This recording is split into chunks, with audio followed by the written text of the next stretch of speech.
Hello everyone, I'm the Enforcer, and today we're going to be covering the 19th day of the war in Ukraine. Once again, I start off every stream saying this: the Ukrainians were not supposed to last, according to Western analysts, this long. It was expected that the capital would fall within the first 24 to 36 hours, yet here we are, 19 days later, seeing the Ukrainian capital still standing. So tonight we're going to be running over the normal schedule. We're going to cover all of our events in the Kyiv area. We will then stop and answer questions in between the Kyiv and Eastern Front areas. Then we'll cover the Eastern Front and stop for more questions in between the Eastern and Southern Fronts, cover the Southern Fronts, then we'll cover the remaining information in Ukraine and the information abroad, because we've had two interesting developments around the world that I want to make sure to get to. I'd also like to thank everyone last night who was watching the stream that donated to the American Red Cross. Last night was something that none of us expected here on the channel. I was expecting that the $5,000 goal that we originally laid out would take about a week to achieve. Yet we blew through that in the first 20 minutes, and then we upped the goal to 25,000. And the last I checked, we had reached $29,139. So I have to tell y'all, I thank you all so much for supporting Ukraine. I know it means a lot to them, and I'm sure the Red Cross will put those funds to great use in helping out the Ukrainian people. Another thing I'd also like to say is that the Super Chats are back up. We had a lot of requests to turn the Super Chats back on. Unfortunately, we couldn't do that during the fundraiser because it only allows one to run at a time, and I believe that the funds were more suited to go to Ukraine than me. So if you'd like to support the channel, the Super Chats are, of course, back on.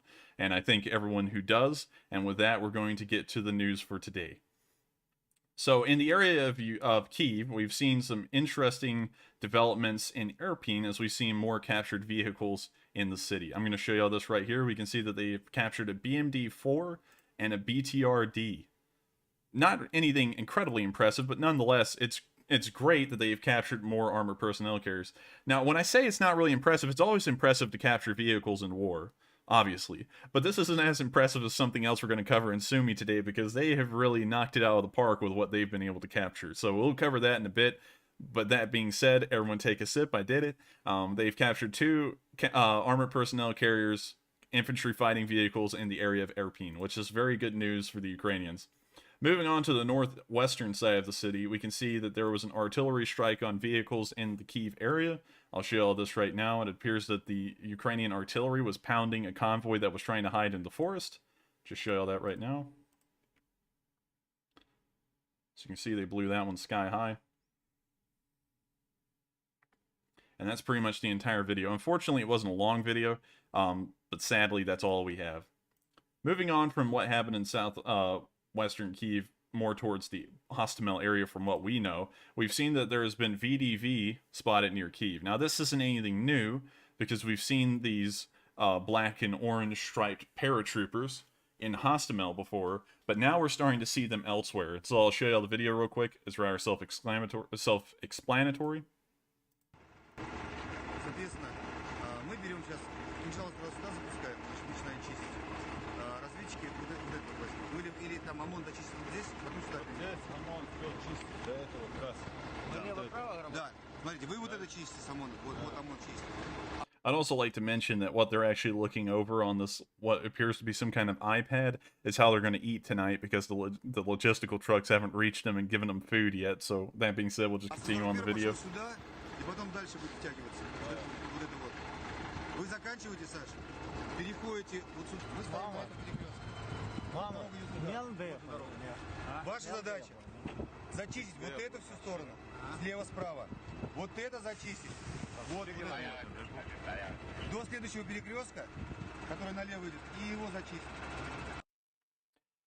Well, it's always good to know that the Russians are always trying to plan, because it appears that regardless the amount of time they spend or standing around an iPad, they still can't achieve anything meaningful throughout most of the Ukrainian theater. Like, if we look at this map, I wish I could pull up the day one map, but I'm not going to bore anyone with that. If we look at this map, the amount of changes everywhere across the country has not really changed since day one. The only area that's changed is the southern front and the area around Mariupol, which we will also be covering later on today.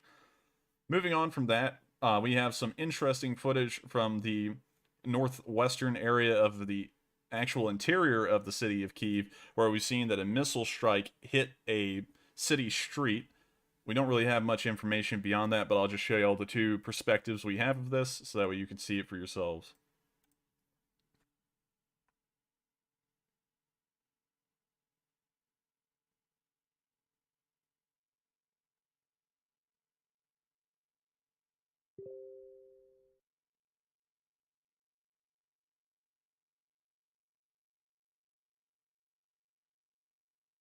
Unfortunately, 2 people were killed in the blast. Apparently, both of them were civilians. It's a very unfortunate death. We also have another view of this.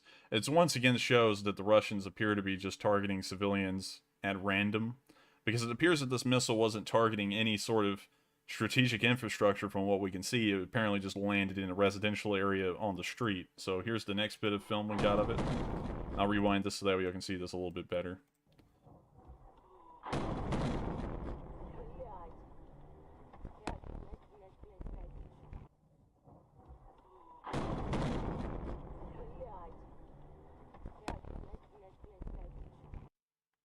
Very unfortunate stuff. So moving on from that, we're going to move on down to the rest of the news that we've had in the city today, because the city of Kyiv has actually been pretty lively today, which may suggest that there's been a bit of a ramp up in terms of Russian activities around the city, and it may suggest that they're starting a new offensive to try and encircle the city or take it directly. So we can see here that the Antonov building is ablaze, adding on to what I said. I'll show you this right here. The Antonov building is the headquarters of the Antonov company, and that may confuse some people because y'all are probably thinking, well, why is the Antonov building down here, but the Antonov airport is in Hostomel? The answer to that is simply because it's very hard to build an airport in the center of Kyiv, and so they just pretty much had one outside of the city at Hostomel, and that's where they keep most of their aircraft, specifically the Antonov 225, which they unfortunately lost probably within the first few days of the war. So, we've seen some more damage in Kyiv today as well, as we can see here. We've seen some more damage to apartment blocks. We don't know, it appears to say, let's see, 2 people killed and 3 injured. This may be the same block that we saw earlier in the last video, but these pictures are from an attacked high-rise that occurred today. Very unfortunate stuff. We can see the firefighters are working incredibly hard. We also have to always mention that while the military is the one fighting the Russians, the firefighters and the police have been acting heroically throughout the entirety of this conflict, as we've heard stories of the firefighters at Zaporizhzhia nuclear power plant actually braving gunfire to try and get to the fire that was occurring at the reactor and putting that out immediately. So while they are kind of an undersung hero of this conflict, I always have to give credit to the police and firefighters as well, because they are working tirelessly day in and day out to help their country as much as possible. And so it's a great thing, and it's a wonderful service that they're doing to the people. So we're going to move on to the center of Kyiv.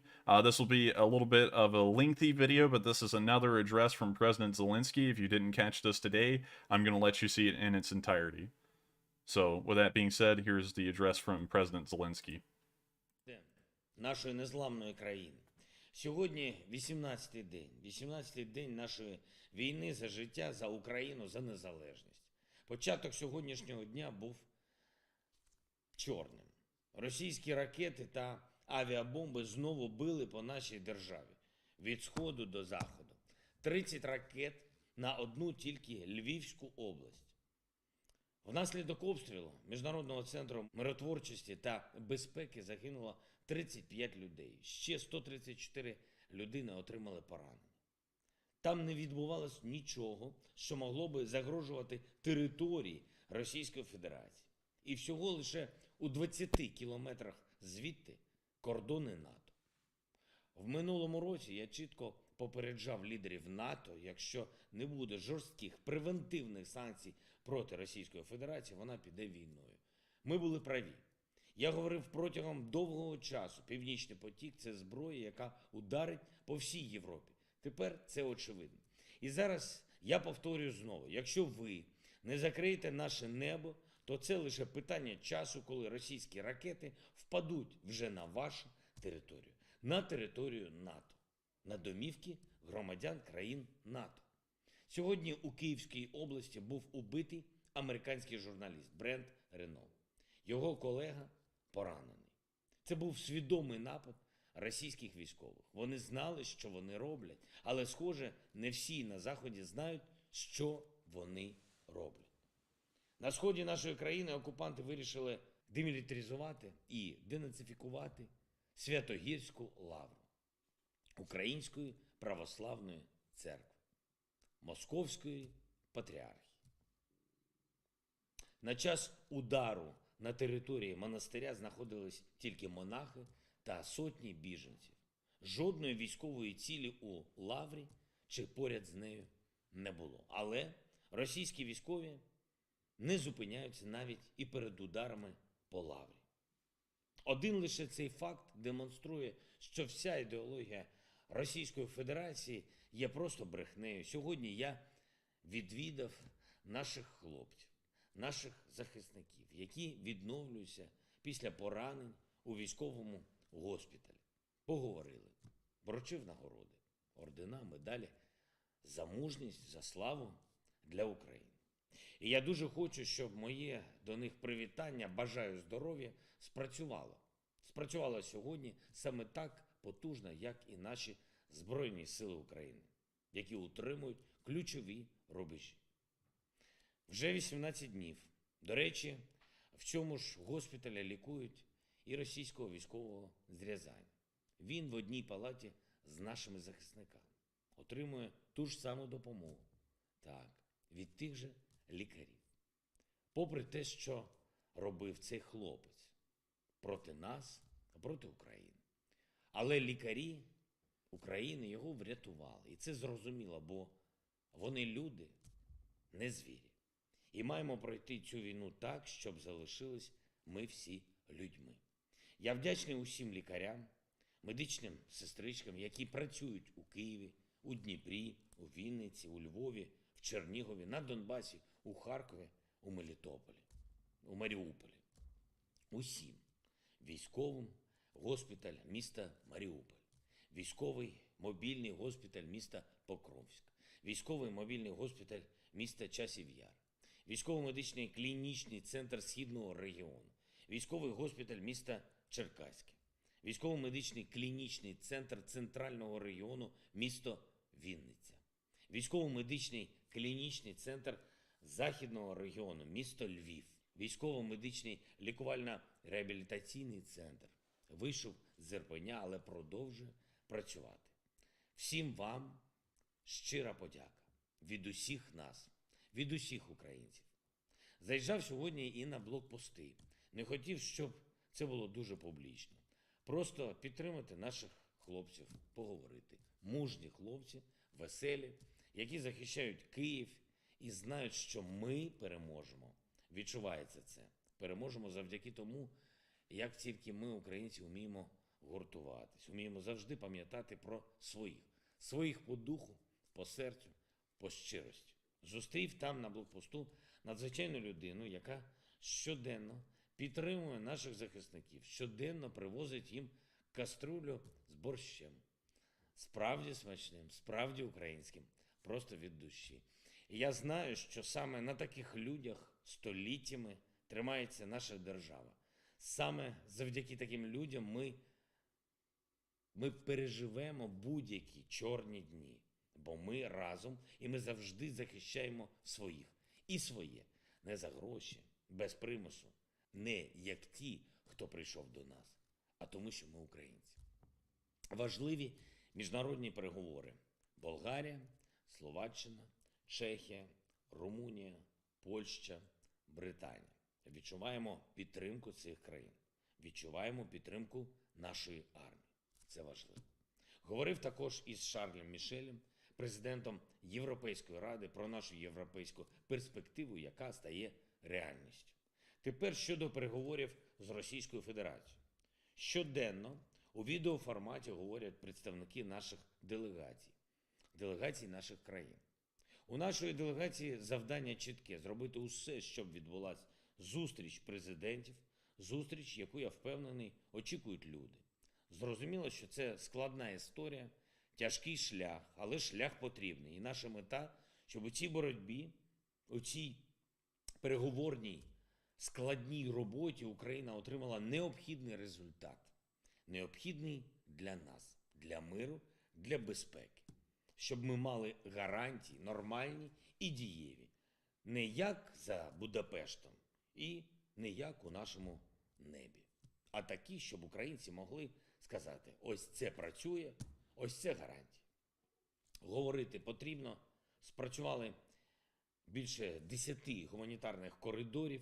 Київська область, Луганська область. За добу врятовано 5550 людей. За 6 днів вже більше 130 тисяч. Говорити потрібно.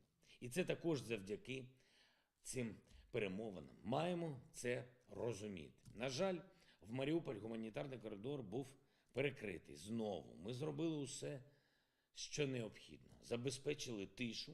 Російські війська зірвали рух вантажу і автобусів. Але будемо пробувати знову, будемо пробувати ще. Доки не зможемо допомогти нашим людям. Бо вони наші. Нашому Маріуполю. Героїчному Маріуполю. Українці, українки. Ми проходимо найстрашніше випробування у нашій історії, у нашому житті. Ми захищаємо найдорожче, що в нас є. Ми повинні триматися, ми повинні боротися, і ми переможемо. Я знаю це. Я у це вірю. Слава вам. Слава нашим людям. Слава нашим героям. Слава Україні. As we can see, more powerful words from Zelensky. I have to say, I think very highly of him because he has been constantly putting his neck out for Ukraine. I mean, like, you know, he could have left. He was given an offer to leave by the United States, and he turned down the offer in exchange to stay. And you have to say that that says a lot about a politician of all people, that they would actually stay and stand up for what's right rather than leaving and doing what would be best for them. And so, that being said, everyone take a sip. I said it again. We're going to move on up into the Chernihiv area, where I'm going to discuss a little bit about what's been happening in Chernihiv. Unfortunately, as far as we know, and I have to make a special mention about this tonight, we have gotten no news beyond day 17 about what's been happening in Chernihiv. So it appears that they may have had a lull in the fighting. We're not really sure about that. We'll have to gather up some more information. But from what we know, nothing has happened there, at least as far as video reports that have come out that we can show on this channel. So unfortunately, we have nothing to cover there. And so, before we move on to the locations unknown and the Eastern Fronts, we're going to answer some questions from the chat. And so, what do we got, Drew? Okay, so first up, just going to share with you that we did see a lot of users expressing that the video with Zelensky was a little bit quiet. Some people were saying that they heard it just fine. Other people were saying it's a little too quiet, just so you know. First question coming in via Super Chat comes from Takata Store asking, will the presenter ever take a night off? The presenter will never take a night off. As long as this war is going on, I'll be on here every night at 10 p.m. Eastern Time reporting the previous day's events. And so you can rest assured that I will never get sleep until this war is over. So, thank you for the question. I'm very thankful for your support. And with that, we're going to move on to the next question. Next question comes in via traditional chat from Athos. Any info on refugee situation in Poland? Are many stuck just inside Poland? I seriously consider driving a car from Norway to pick up 3 or 4 people. Thank you for the stream and work. Thank you very much for the support. As far as I know, we don't really know much, at least on my end, because I've been focusing on the war news for the most part, actually what the battlefield developments are. I don't really know the refugee situation inside of Poland. Although I believe that I'll need to start covering that more because there's been several million refugees at this point. So I thank you very much for the question. It's a good one, but unfortunately I'm going to have to kind of plead ignorance on this one because I don't really have enough information to state how it is going. But I'm sure that you driving over there and actually helping them out would do something for a few people and help them out at least. So I thank you very much for the offer to them. I'm sure if you actually went over there and helped some people out, they'd be incredibly appreciative. And with that, we're going to move on to the next question. Next question comes in, or comment comes in via Super Chat from Ksen, K-S-E-N. Thank you for supporting Ukraine. Oh, no problem at all. It's my pleasure to support Ukraine. I've been doing this since day one. It's something I love to do, and it's something I feel convicted to do because I have friends in Ukraine, and so I want to make sure that report on the news about what's going on in Ukraine as much as possible, and hopefully help them out in some kind of way. Until last night, we were just helping out a lot of Ukrainians by reporting the news, and they would tune in and listen. But last night, it appears, and I have to say this again because it just blew me away, we got $29,000 in donations to the Red Cross. And so that was huge to me, and it was huge to everyone that helps me out with the channel. We were all talking about it ever since then until today. It's been a huge deal to all of us, and we all thank everyone so much for supporting Ukraine. So I thank you very much for the support and the super chat, because this channel is pretty much running off of nothing but super chats right now. So I thank you very much for it, and with that, we're going to move on to the next question. So next super chat comes from Wolfgang Zihavgo. I can't really pronounce it. I'm sorry. Anti-war protesters interrupt Russian state TV news broadcast. I think I saw that. I didn't put it on because my version that I saw had copyrighted music in it. But yes, I did see that, and it was very interesting because they just ran. It was like one person from what I saw, and they just ran into the news station and just stood behind the reporter with a sign and started saying stuff, and then they had to take the camera off the reporter and put it onto some random scene. It was just really weird, but it was very nice to see that that at least a decent amount of Russian citizens are still trying to do anything they can to oppose the war. So in my opinion, it was a good thing, and I thank you very much for the question and the support.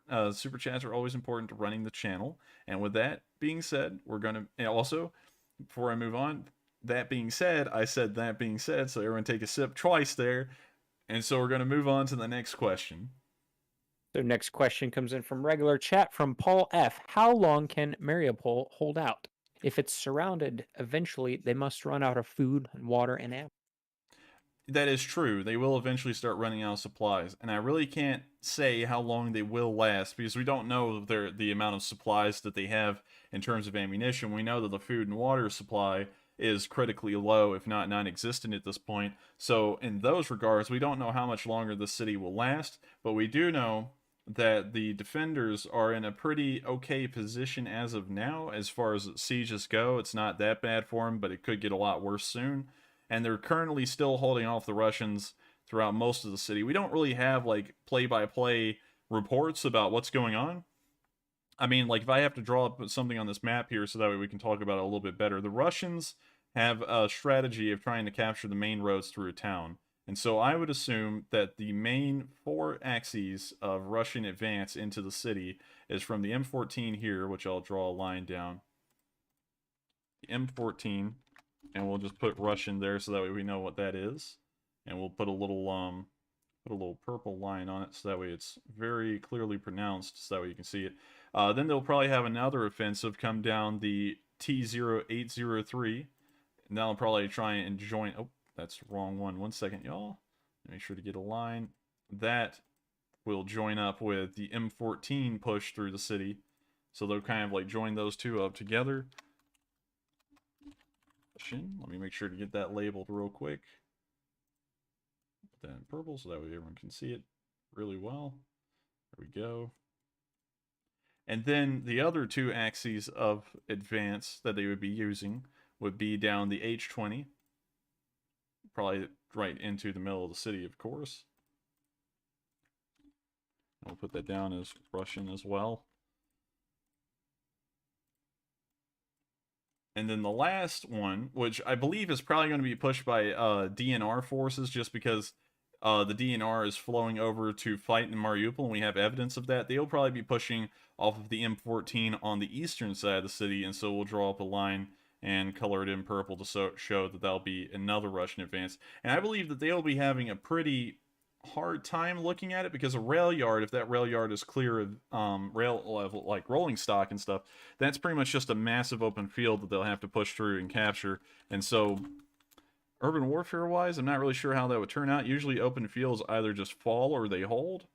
So if the Ukrainians have a very staunch resistance around that rail yard, we could probably assume that it would be very hard for the DNR forces if they are, and that's an assumption. It may actually be Russian forces in this little axis of offense, but if they try and push through that rail yard and it's heavily defended, they're going to have an incredibly hard time doing that regardless.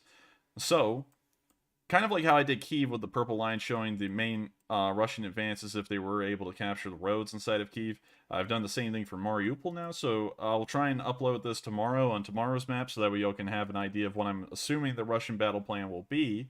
And I thank you very much for the question. It was a good question, but the answer to that is that we don't really know for sure because we don't know the supply situation. And we won't be able to get that information because if we know the supply situation, the Russians know the supply situation, and that would be to Ukraine's disadvantage. So unfortunately, I can't really get that information, but that was a very good question. And with that, we're going to move on to the next one. The next question comes in from, or comment comes in from 21st Century, who's been putting a bunch of these little super chats in here for a combined total of 50 Australian, I believe. Very much appreciated. Well, thank Says, you. thank you for this channel. You are doing a wonderful job. Well, thank you very much, man. It's very good to get support from my viewers, very much so. And so, yeah, pretty much. Thank you much. Thank you very much. I'm just glad to get it.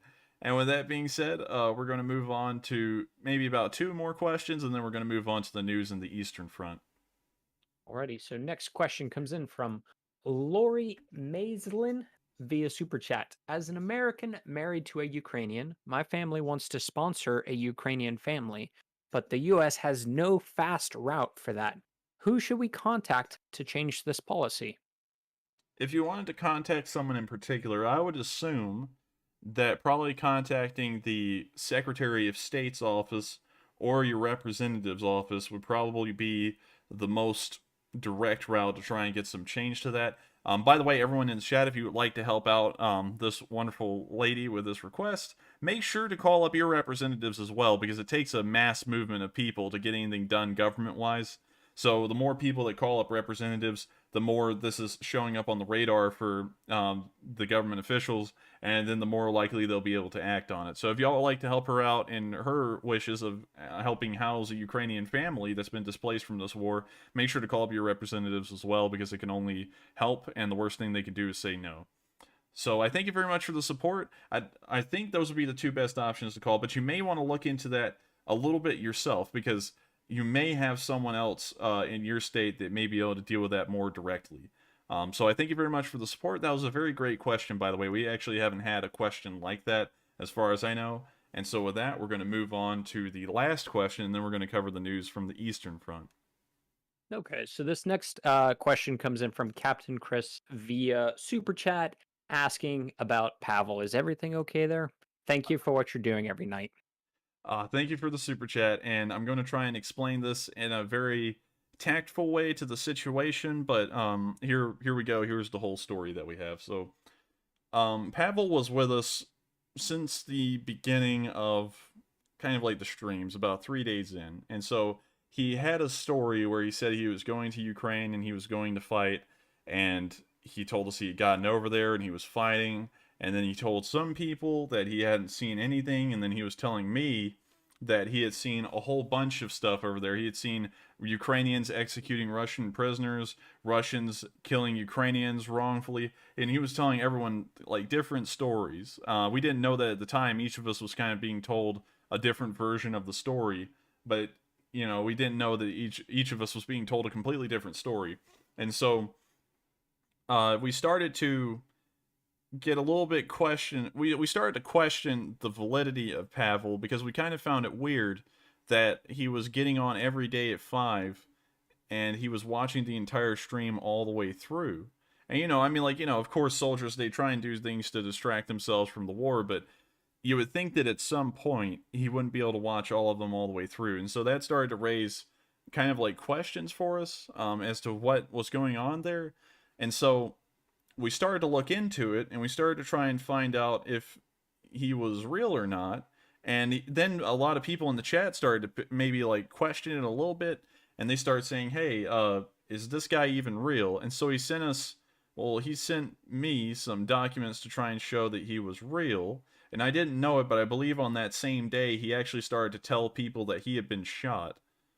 So I looked at the documents. We couldn't really figure out where these documents came from. They didn't follow an official format of either the Soviet Union or Ukraine, and he had his citizenship as Russian, yet he was born in Ukraine, and there was a whole bunch of weird stuff going on with that.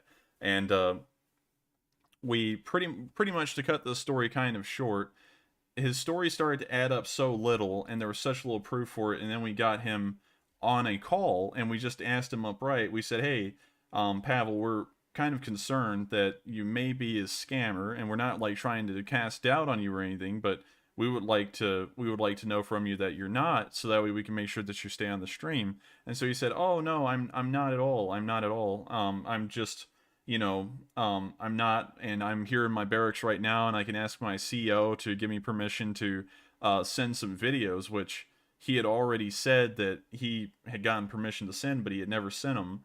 And so we said, "Okay, well, we believe you. That's totally fine. We're sorry for doubting you or anything." And then after the stream, I was told by one of my moderators, well, they weren't a moderator then, but then they became a moderator later, that she had been that Pavel had reached out to her the night before and told her that he had been shot. And so at that point, we kind of decided, since none of the story was adding up, and if he had been shot, how was he still in his barracks, able to talk to his CEO and on the front lines, according to what he all told us in a call. And so, with an abundance of caution for my viewers, because I don't want my viewers to be taken advantage of by a potential scam. Now, we're very sure that it was a scam, but, then again, I don't want to just sit here and just shoot the guy down. Maybe he was just, I don't know, but the stories weren't adding up, so we got rid of him for the safety of our viewers, and then we released a statement on Discord telling everyone that we were wanting them to watch out for potential scams, if there were any. Don't accept links from unofficial sources or random people, and do not donate to anything that our channel hasn't verified, because the one thing I would hate to happen is for anyone to be donating money to someone who may be running a phishing scam, and then your money that was, donated in goodwill goes to some guy who's just going to use it to buy whatever he wants, and it has nothing to do with Ukraine.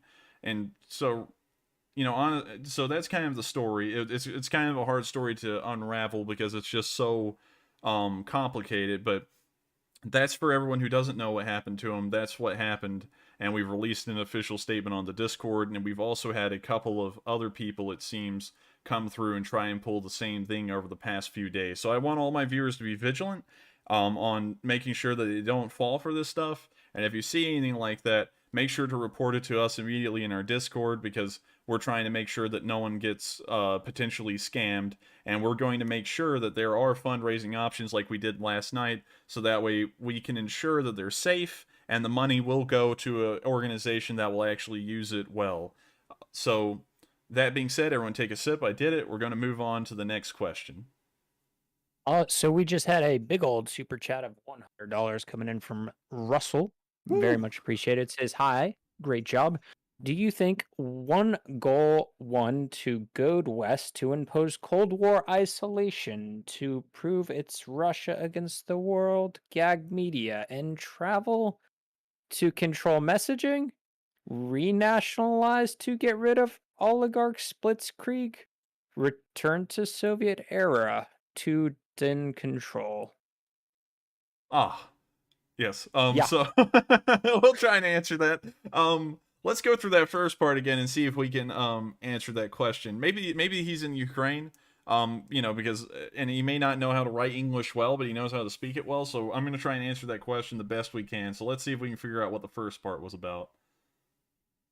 Okay, so maybe it's saying, do you think one goal is to goad the West into imposing Cold War isolation to prove it's Russia versus the world, so that they can gag media and travel and control messaging and make?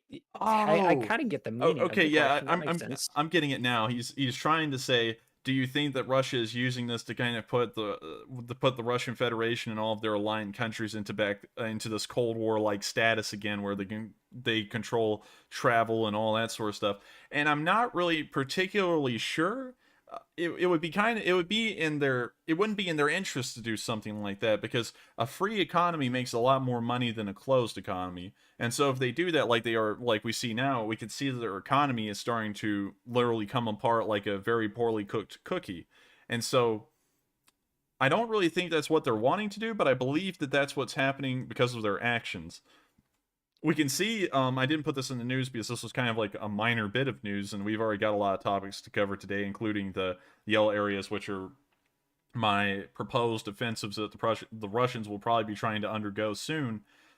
I don't think that was Russians' plan, because Putin's demanding the arrest of all of the McDonald's franchisers that followed McDonald's instructions to close down the restaurants, and he's wanting them found and arrested for damaging the Russian economy. So I don't really think this was the plan. I don't really think Putin expected this kind of response from the West. So I don't really think this was, like, to answer that question, I don't think this was the plan to kind of put them back in like a Soviet-like world. I think the plan was to really just invade Ukraine with very little repercussions to it, and that would just be the end of it. So I hope I answered your question, and I thank you very much for the support. That's amazing, and I'm very thankful for it. And I hope I answered the question to the best of my abilities. If I didn't, make sure to join the Discord and reach out to one of my moderators, so that way it can be sent to me, and then I'll make sure to try and answer it any further if that question wasn't answered detailed enough for your liking. So, you know, I want to make sure that you get that question answered the best as possible. And once again, I thank you very much. And, alright everyone, you got the shot glasses right up to your lips. That being said, bottoms up, we're going to move on to the Eastern Front. So, we've got a couple of location unknowns today, not as much as day 18, but we've gotten a decent amount today. So, the first bit we've got is another picture of a skiff being operated by the Ukrainians. What's really cool is that all of these skiffs were actually made to be exported to Saudi Arabia, and so they have all the kind of like interfaces in Arabic. But because of the war, they were not exported, and now they're being kept inside of Ukraine, and the Ukrainian military is using them, and all the interfaces on the weapon systems are in Arabic. So that's really an interesting thing to me. And what's also interesting to me is that I've never really looked at interfaces like this on weapon systems, but they actually have like a little rocket down there in the corner. It almost looks like a 1980s video game kind of interface thing, which is really interesting to me. I never really got to take a good look at this today. I just found it interesting that we got another picture of one of these skiff systems. So that's really all we got on that one. It's just a picture of the skiff interface, kind of like the box that operates it. So now moving on to the next bit of location unknown news, we can see that a TB2 destroyed a Tor M1 today. The explosion was huge, and it was completely wiped out immediately. Very good news for the Ukrainians, because anti-air defense systems cost tens of millions of dollars usually, and tanks usually cost around 4 million. So in terms of monetary damage being inflicted on the Russians from military losses, anti-air vehicles mean a lot more in that degree than, you know, things like tanks and such. So the next bit of news we've gotten that's location unknown is that we've seen today that the Russians have released footage of an Su-25 that was damaged. Oh, and I kind of got a theory behind this. This is all purely assumption, so there's nothing to really back this up. But I think this was the Su-25 we saw over Kherson that got hit and kept flying. I think this might be the exact same Su-25, and this video footage is from days ago and finally released today. But that's kind of my running theory with this one, because that's the only Su-25 I've seen on video that got hit and kept flying and flew off. So I'm going to let y'all see the video, and maybe y'all can agree with me in a way that this is probably the same plane.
Unfortunately, this Su-25 got to live to see another day, but hopefully the rest of them that will be flying over Ukraine will not be so fortunate.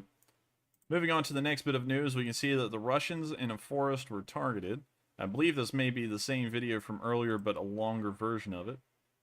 Oh, I'm sorry, no, this one was mistitled. This is actually another seen from the Yavoriv attack. That's really weird that it's actually changed up the URLs again. This kind of happens every once in a while. Sorry about that. We're going to move on to the next one.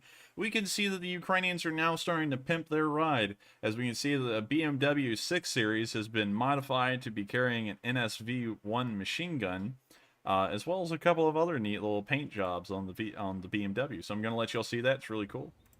Доброго ранку, ми з Миколаєва, а Миколаїв це Україна. Хочу показати в даному відео, як нам зробили подарунок. І так як ми неодноразово скаржилися, що орки дуже кивають п'ятами швидко, керівник області взяв це до уваги і зробив патрульній поліції Миколаївської області ось такий подаруночок. You know, maybe my American viewers can kind of agree with me on this, but this is a lot like the BMWs that they would use when you would have your homecoming parades in high school. And this would be used to carry the prom queen and king. So just imagine the prom queen and king having an NSV machine gun on the back of the BMW. It's just kind of a funny thought to me, but I'm going to let the video keep playing. Беремо вже на озброєння. Ось так.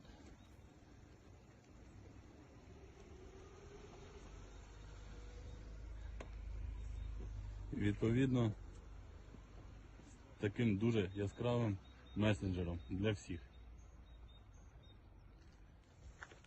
Це буде Україна.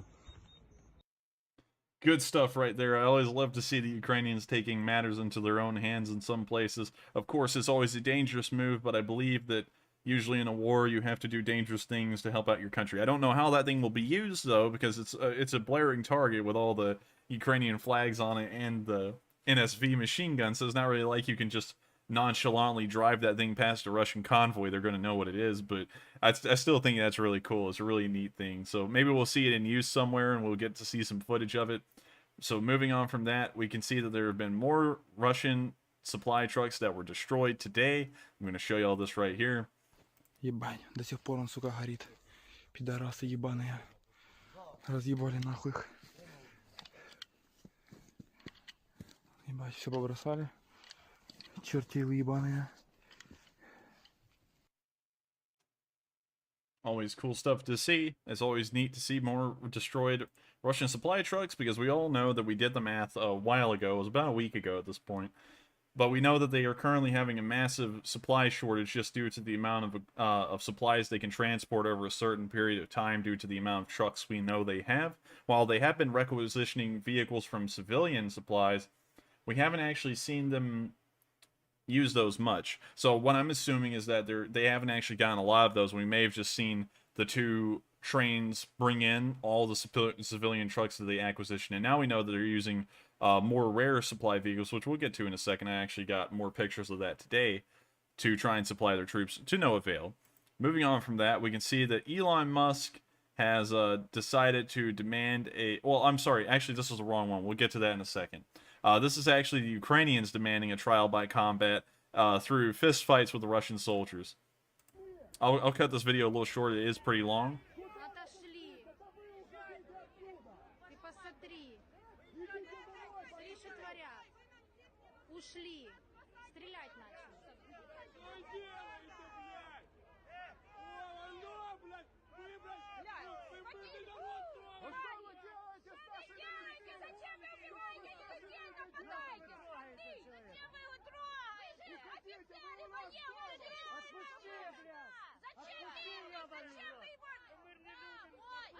Домой! Русский солдат, иди домой! Ленточки раздавай!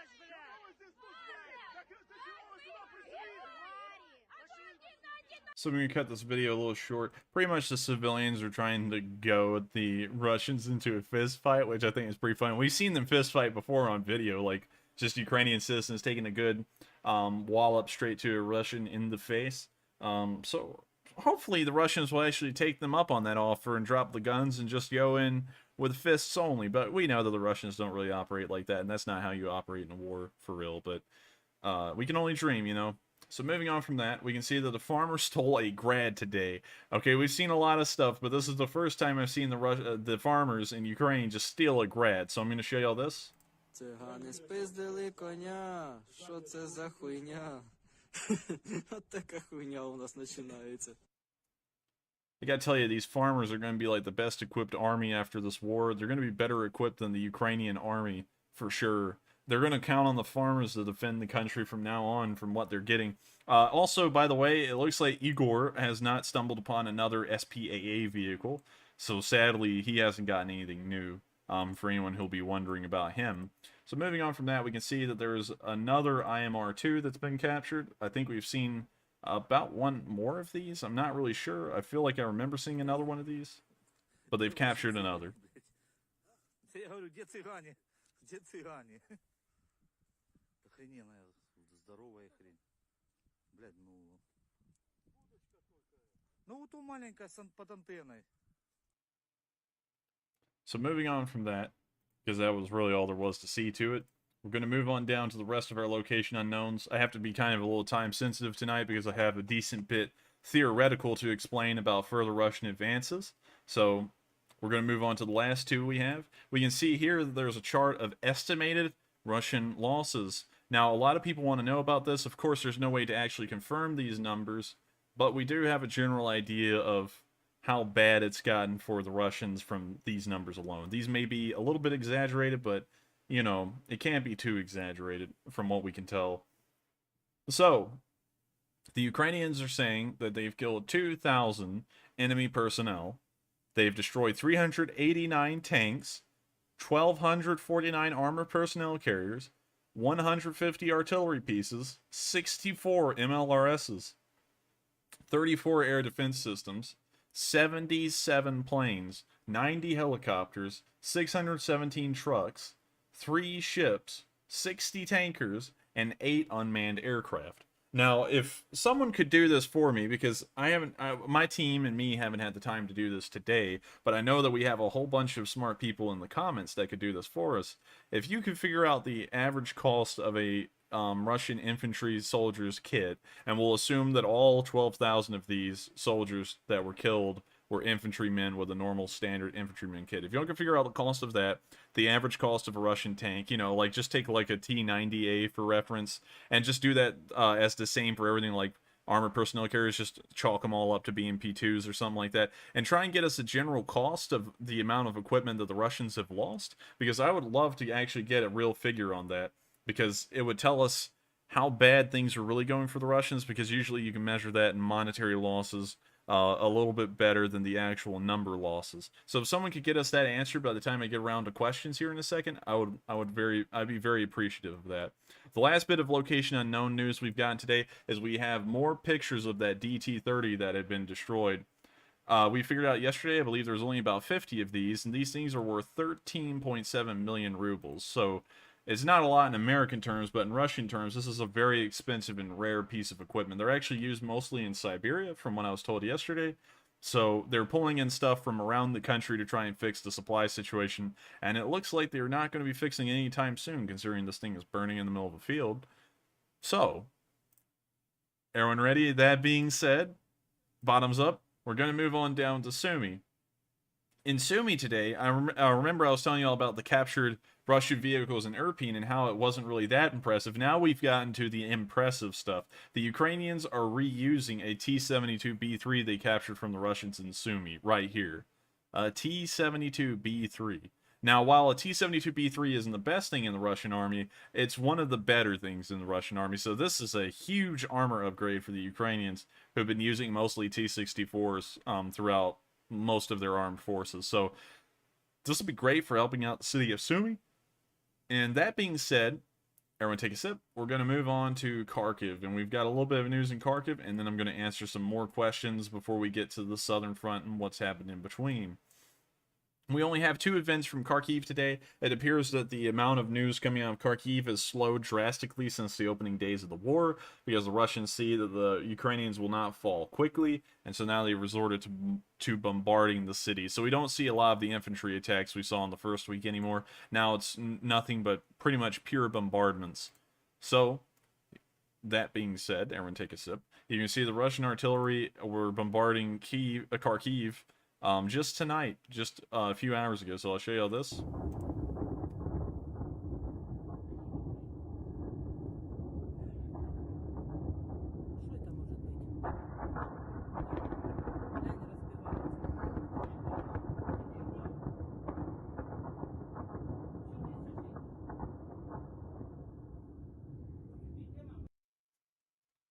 bombardments are always heavy in actual, like, the weight of how much they sound and the actual scale of the bombardments. And we know that it's causing massive damage on the city of Kharkiv, and there's still civilians in there. So, as per usual, the Russians are committing war crimes in a way because there's obviously civilian casualties being incurred every night during those bombardments. So moving on to the last bit of news we have in Kharkiv, we can see that there's been more damage in Kharkiv, obviously from these nightly kind of like barrages that are happening on the city. I'll just show you all the video. The damage speaks for itself.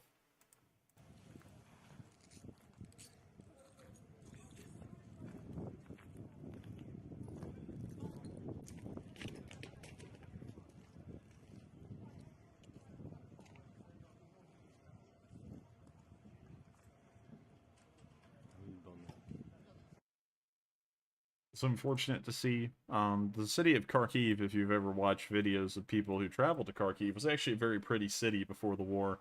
It had a lot of nice architecture in it, you know, classical, kind of like Russian stuff, if you want to call it Russian. So, unfortunately, a decent amount of that architecture, in terms of the buildings, will be lost, and civilian lives will still be lost as well. So I hate to think about that really, because I'm actually a big fan of Kharkiv, especially beforehand, before this whole entire war popped off. I just really knew a lot about the Kharkiv tractor factory because Bald and Bankrupt took a trip there, and that was like the first video I'd really seen of what Ukraine looks like normally. And I was actually very surprised with how nice the people were in Ukraine as a whole. He didn't really run into anyone who was like ultra violent or really criminal in how they act. And so I was really impressed with that, and that was kind of like my first impression of Ukraine, at least in terms of videos. Friends I had actually gave me that impression firsthand. And so, since we've covered everything on the Eastern Front, we're now about to move on down to the Southern Front. But before we do, I'd like to answer some questions from the chat. And so, what do we got, Drew? Well, first off, I'd like to acknowledge that we are seeing way more pro-Russian spam in the chat today. The mods are working overtime. Would you like to say anything to these folks? Yeah, go to hell. And so we're gonna move on to the questions. There you go. Okay, so we do have some feedback in regards to your question regarding the cost of a standard Russian kit there, seeing numbers between 2 to 3 to 5,000. We did have one super chat come in from Maximad, says 200,000 rubles per soldier to fully equip them before invasion. Oh, wow. So, let's see, let's do the math there. If it's cost around, we'll say the ballpark average is like $3,000 to equip the average infantryman with equipment. So $3,000 times 12,000. They've lost $36 million in infantry equipment alone. That's probably been lost along with the dead soldiers. And I thank y'all very much for finding that number, because that gave us a quick little approximation of how much had been lost in infantry equipment alone. If y'all could knock those numbers out for everything else that was on that list, if y'all like to rewind to the video and see that, I would love to actually get a number, like a more solidified number, on the total value of all Russian equipment lost, so that way we can get a picture of how badly this will affect the Russian military going on from now, considering that they have a limited budget. So I thank you very much for that, and with that, we're going to move on to the next question. Okay, so next question comes in from Knuckles via Super Chat. Estonia is calling for a no-fly zone now. Also, Congress still wants Ukraine to get the planes from Poland, even though I believe Ukraine still have most of their planes. What will happen from here? That's a good question. It's a very great question. The thing with Estonia, though, is that there's always a bit of a balance, and y'all all know my stance on what we should be doing. I believe that we should do the right thing, even if it will be a tough thing to do. Estonia is kind of going pretty boldly because they know that they're probably not going to be supported by anyone else for it to happen, and they're declaring they're declaring they would like a no-fly zone.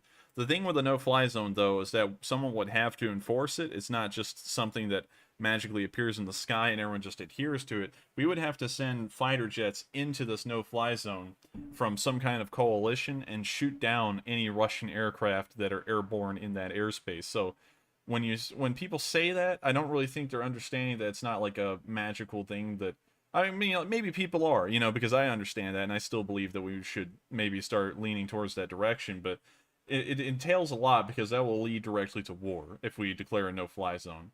So it's kind of a tough call to make, really, because you either go with that or you don't go with anything. You continue to let the suffering happen. So as far as that goes, Estonia looks like they're probably in a minority right now because a lot of governments, most of the major European powers and the United States, aren't really dedicating to anything like that yet. So I don't really think we're going to see much headway in that area. But as far as the fighter aircraft go, while Congress still wants the aircraft to go to Ukraine, the United States has kind of shot that down, as far as I know, completely, and they say that that's not going to happen, at least on their part. And the Polish don't really seem to be wanting to do it. It seems like they're very reluctant to give them up, probably because it'll be hard to train the MiG-29 pilots on the F-16s, and it'll take time, and their Air Force will be decreased in size. So there's a lot of issues at play there, and I really don't have any solid information to say whether that will spark back up and become a thing again. Right now it's kind of dead, and it's sitting around in kind of like a gray area as to whether it'll come back up and happen again, or if it won't. So we'll just have to wait for more news to come out on that, because there's really a lack of information in that area. So I hope I answered the question as best as I could. We're still trying to gather some news and information on that from what we got, I believe, yesterday or the day before. And so I thank you very much for the support. And with that, we're going to move on to the next question. Next question comes in from Mark Bohichuk. I know he's here almost every day, and I probably mispronounce his name every day. Why is Russia complaining about the West donating equipment when they are the largest donors of free equipment? Great question. That's actually a very good question. The Russians sell anything to everyone, and we could see that in Vietnam. We could see that in Iraq, in a way. Afghanistan really wasn't the case, because actually the Afghans, kind of like the Ukrainian farmers, just kind of stole the stuff off the Russians in the process of the war and kind of took things off of the vehicles they destroyed. So while it's been the case mostly around the world that Russia just hands out free stuff, it's not the case for Afghanistan. But that's getting way off point. The reason for that question was a good one, and the answer is I don't really know. It's really hypocritical of them to get kind of miffed at us giving Ukraine weapons when they've given everyone else in the world weapons, and have openly said it in the past as well, that yeah, we're just giving them weapons because we hate the United States. But that was back in Soviet time, so I guess they're viewing it as something different now, but I still think that's a really dumb way for them to think. So I thank you very much for the comment, and I also thank you very much for the support. And with that, we're going to move on to the next question. And I would like to follow up and clarify that I believe he was being a little bit sarcastic in saying that Russia was donating a ton of equipment to the Ukrainians. Oh, okay. I'm sorry. I completely mistook that. I thought he was talking about like donating, kind of handing over equipment to America's enemies in the past. But yeah, I mean, like, they're handing over more free equipment in that regard in Ukraine to the farmers than they are anybody. I mean, like, the farmers at the end of this war are going to be looking like, golly, the like Imperial Army off of Star Wars or something. They're gonna, like, literally the Russians are gonna hand over a Death Star to a Russian farmer at this point, and this guy's just gonna keep it. It's gonna be tax exempt because the Ukrainians keep on saying that all the war spoils are tax exempt. So now that I kind of got that cleared up, thank you for clearing that up for me, Drew. We're now going to move on to the next question. So next up, I'd like to acknowledge folks who have posted super chat donations without having any questions attached. Although one of these has something attached, but it's not a question, it's just a number. Thank you to Roman Trinaga. Thank you to Three-Eyed Raven. Thank you to Saul Benalis. Thank you to Timothy Janoda, Zorik. And then Saul Benzales, or excuse me, Three-Eyed Raven says 25.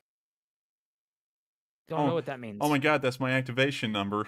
Oh, jeez. I'm Oh, a no. Mandarin spy. Oh, man. Oh, I don't know what the 25 is about, but I do thank you all so much for your support. And I always like to have a look. I know the stuff I cover on this channel is very serious, but y'all do have to. Hopefully y'all sympathize with me a bit. I look at the stuff all day, and so I see a lot of bad stuff, and so I would like to crack a joke here and there, so don't think I'm doing that at the expense of any Ukrainians. I'm just doing that to kind of lighten the mood a little.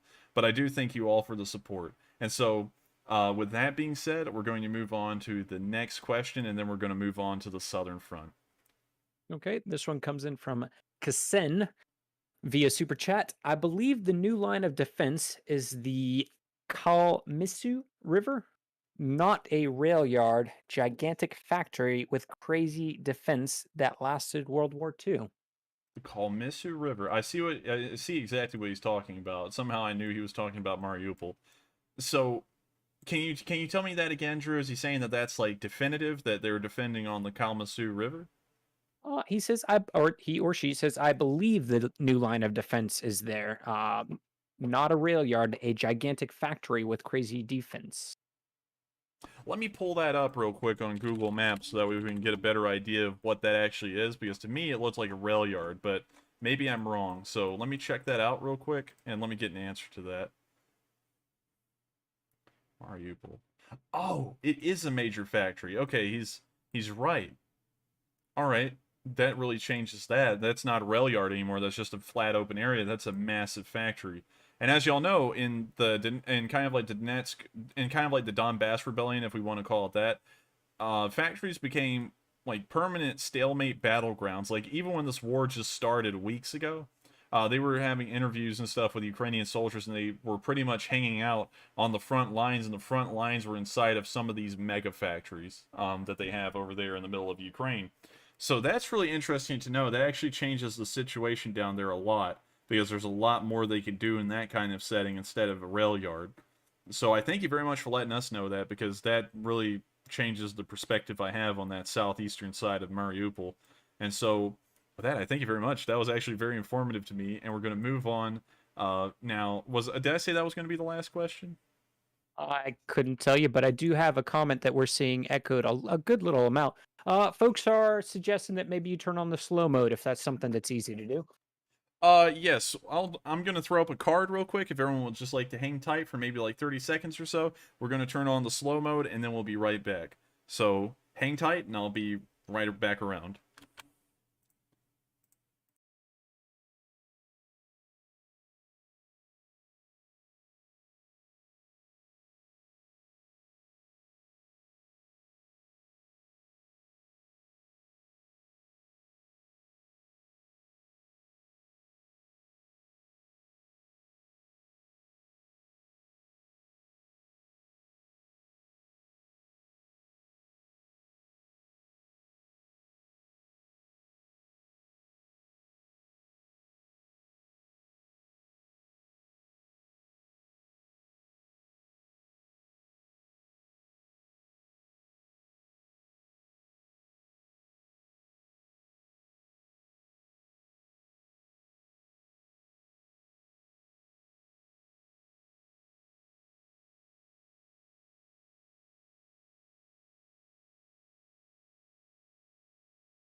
Okay.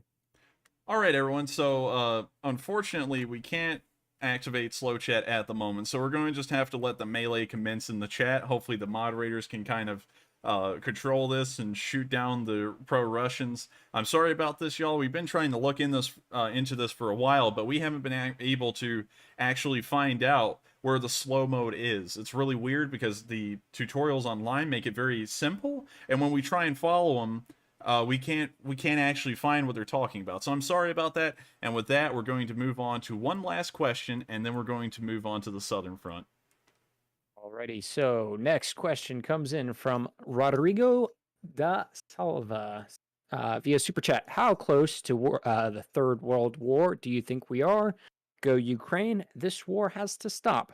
This is Putin's madness only. So we're very close and very not close. Right now, this is like Schrodinger's World War, because we really don't know how close we are to it, and we really don't know how far away we are from it. Kind of like the Cuban Missile Crisis, though, I'm sure that as time unfolds later on in the future, we'll either figure out that we were on the brink of World War and went into it, or we were so close to World War, it was just a matter of a few more extra actions that would have led to it. I can't really say which one it would be at the moment, because we don't have a lot of information to that. But I am assuming that it'd be somewhere in that direction. Mostly towards, we're probably very close to a world war at the moment, in my opinion at least. That may not be true, although the UN is kind of reflecting that as well in their statements today. So, that being said, everyone take a sip. We've ended the questions for now, and we're going to move on to the rest of the news we have around the southern area of Ukraine. So, starting off, we can see that SPG convoy was located in this village on the map, but the thing is that I haven't really confirmed Russian forces in this area. So I believe this may be something new, and if we get more information showing that they are in this area, we'll have to update the map to show that. So here's the video. It appears to be an entire artillery convoy, because they have a fuel truck for the SPGs, and then the rest of these are Mitsa S SPGs, so that's what I'm generally assuming this convoy is.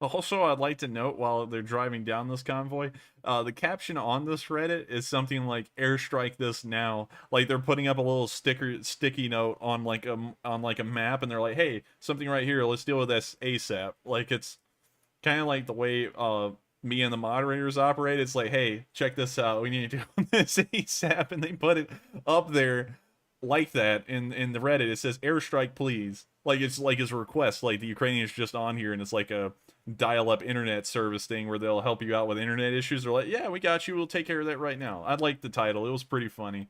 And so we're going to move on to the Donetsk area, where we've heard that a cruise missile of some kind has hit in the middle of the city and exploded. There is a reported 19 people killed.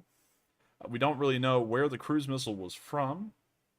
And the Russians are claiming it's from Ukraine, but we're not really sure if this is some kind of false flag thing. So if it was from Ukraine, this is, of course, I hate to say this because I am pro-Ukrainian, but it would be a war crime if they did kill civilians with a cruise missile. But nonetheless, I don't really think we don't really have a lot of information to go either way. We just know the Russian side of the story, and the Ukrainians are completely outright denying that this was done on their part. So I don't really know what to take from this right now. We just know that a cruise missile hit somewhere in the center of Donetsk, and the last I checked, around 19 people were dead. And so we also have footage of that explosion. I'll show you all that right here. It'll be up in the top corner of the screen.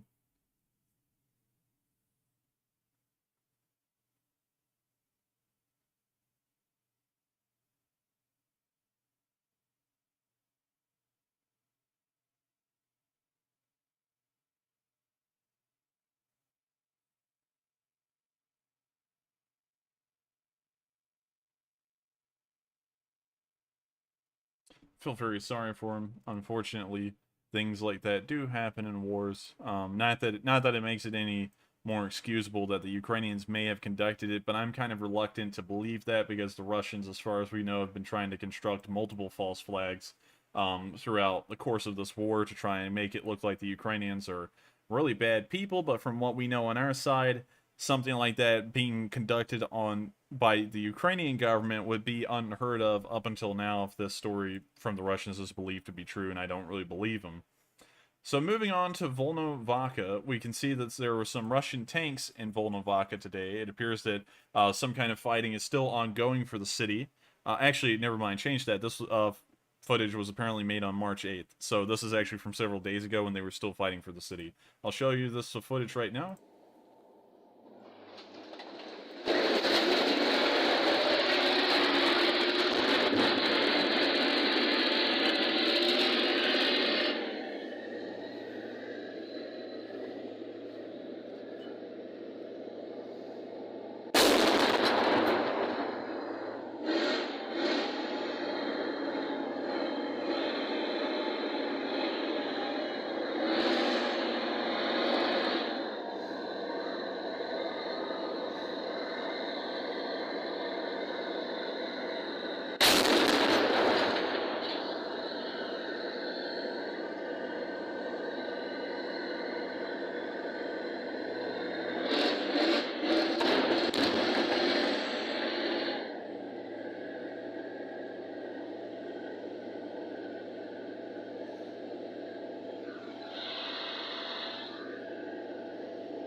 Охуенно.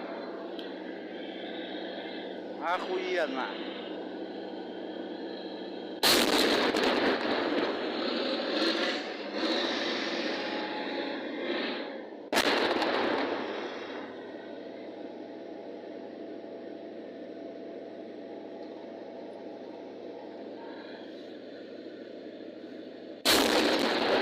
Волноваха 22, ебать. So anyways, I'm going to cut this short because it's nothing more than the tank just firing at a building off screen for the next few seconds.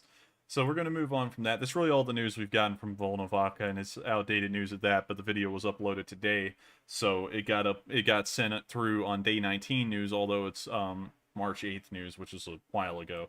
So we're going to move on from that. I'm also going to delete this marker because we threw that down on accident earlier. And we're now going to move on to the city of Mariupol and the battle-hardened defenders that are now fighting tooth and nail for the city at the moment. And we've seen some amazing, interesting stuff come out of Mariupol today. Things that we've never seen elsewhere. The first thing we saw is that the DNN forces are in Mariupol. I was mentioning this earlier in the stream when I said how the Russians are probably going to try and assault Mariupol. And here in this video we can see that the DNR is involved in this battle.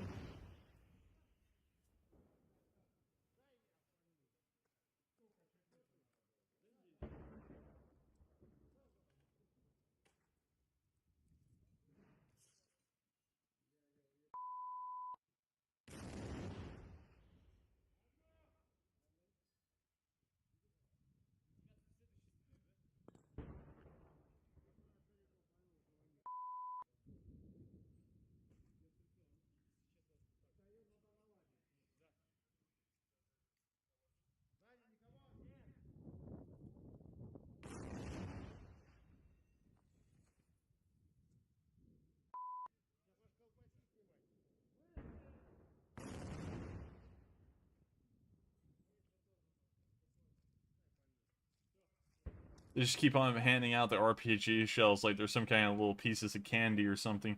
These, I don't really have a lot of respect for DNR or Luhansk Republic soldiers, because while the Russians are highly undertrained and it's a disrespectful thing for them to even fight in that condition, the DNR and Luhansk Republic just come off so much worse than the Russians in some way. Like they've managed to hop down in this hole, hit rock bottom, and then dig through the rock.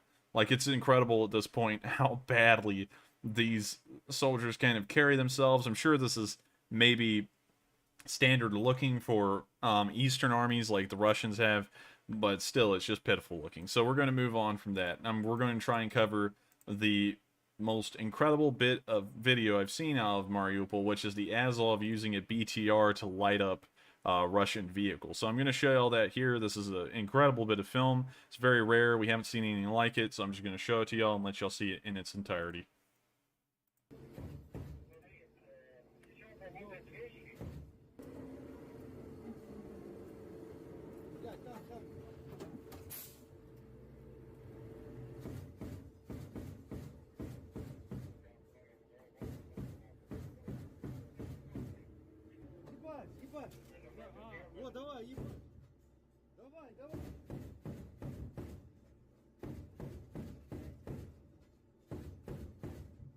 Look at this guy. Now this guy has got to be a pro or something, because look at this.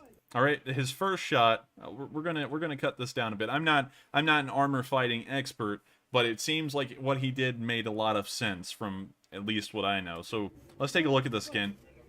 It's a BMP-1, okay? So he aims, he fires, and this shot kind of bounces off the upper glacis, kind of grazes the turret, and flies off. So then what he does is that he adjusts, and he aims for that lower glacis, the flat lower glacis that has no armor, and he just starts lighting it up from left to right, and he methodically makes his way across.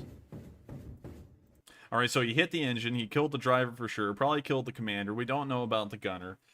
But then he does this move, and this has got to be some. I'm not really sure if this is actually something legitimate or maybe he just messed up, but I feel like this was done on purpose. He starts firing into the ground in front of the BMP, and what I'm assuming this was done for was to make those shells ricochet up off the ground and kind of come into the bottom of the tank from the ground. That's pretty smart. I don't know if that will work, but it appears that that's what he was doing, and if it did work, that's incredibly impressive that he actually thought to do that. Maybe that's in their training, but nonetheless, that was an incredibly interesting move to see in this video. See right there? And then he goes for the turret. You really can't see it because there's so much smoke, but he's going and shooting for the turret now.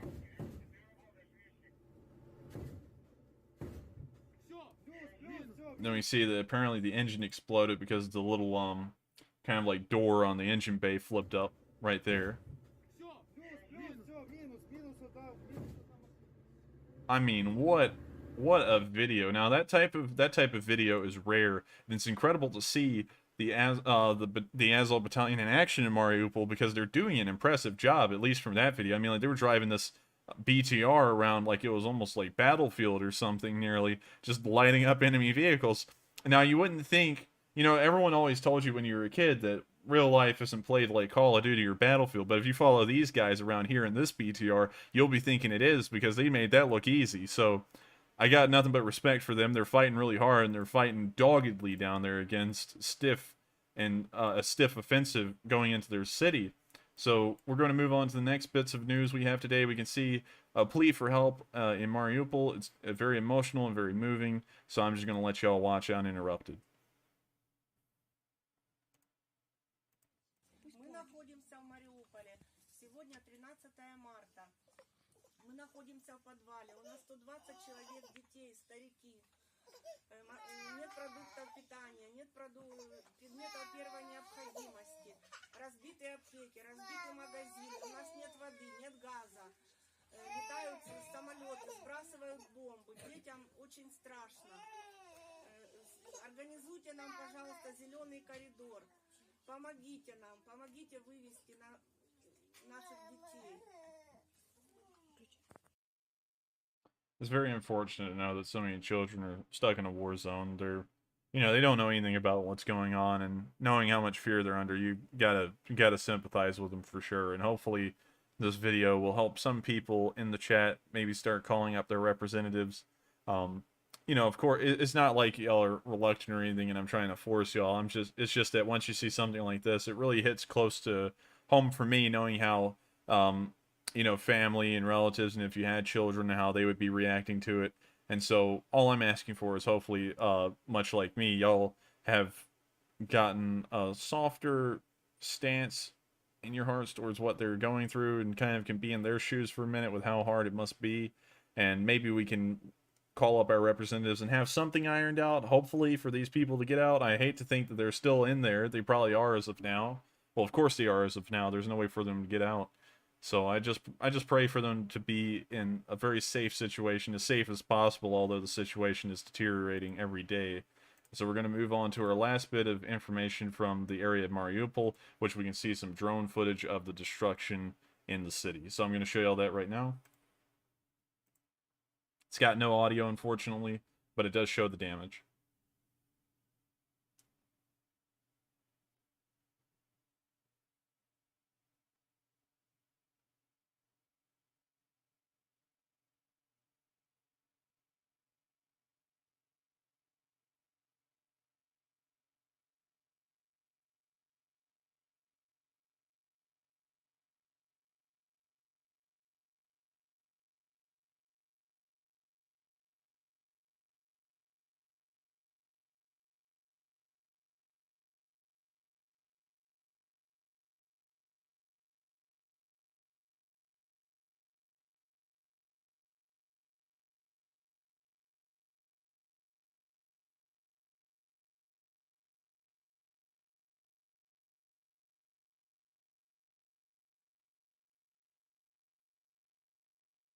The damage is unfortunately extensive, and of course, as each day passes, the damage will get worse and worse. But like I've said many nights before, and I hope a lot of y'all have heard this, I believe that they're doing a noble thing holding the city as long as they can. They're saving, they're buying the Ukrainians a lot of time in other areas of the front that they desperately need it. And so if Mariupol can hold, I believe that this will be the turning point of the war if they can hold.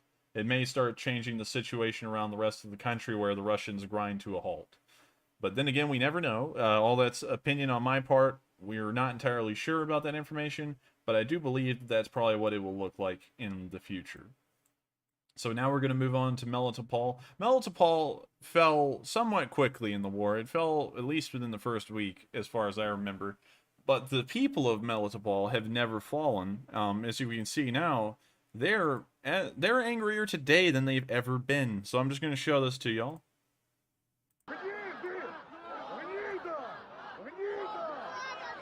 Look at this guy. He's getting in a fist fight up there.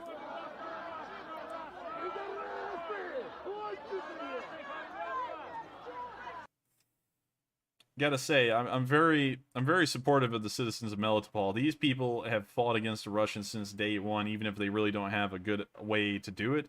They just mean they'll get out there and even try and punch him if it means they'll do something. So we're going to move on from Melitopol, and we're going to move on to the city of Kherson, where we only have a little bit of news today, but we can see a TB2 in action near the Kherson Bridge. I believe this may be the same black system from earlier, but I'm not really sure, and so I included it twice because I had the Kherson Bridge here, but it showed like a little bit more of the footage from what I could tell, or a different segment of it, so I included this one as well. Can't really say much about that rather than it appears that another Russian vehicle has been destroyed, or we saw it earlier in the stream. And so now that we've covered the southern front, we are going to hold off on questions for a bit because I would like to cover a few things and then we'll get to questions. So at the Yavoriv Military Academy, we've seen more video come out today of the attack on the academy. This was apparently done by someone, this video was done by someone, I believe, in the Foreign Legion?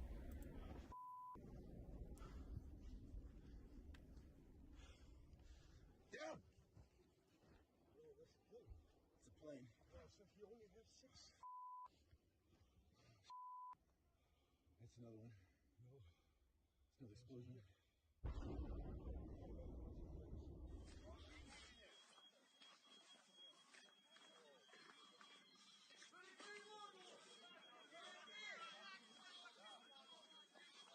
Вам русський мір, хлопчики. А оце, блядь, що ви понімали? Оце, блядь, воронка в'їбала. Пизда, нахуй. Уралом воно сховати, блядь. Там розхуячили все, блядь. Unfortunately, that happened yesterday. There was a decent amount of people who were killed, I believe around 35. And the explosion from the missiles was so large you could actually see it from Poland. And so I'll show you all that footage as well.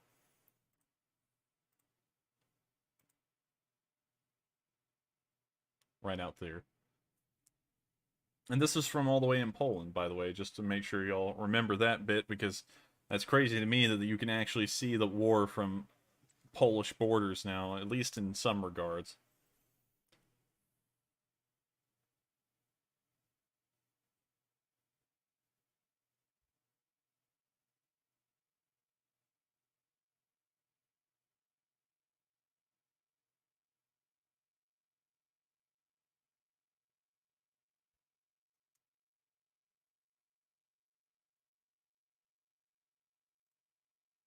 And so I'm going to cut that short because it was just the flashes off in the distance.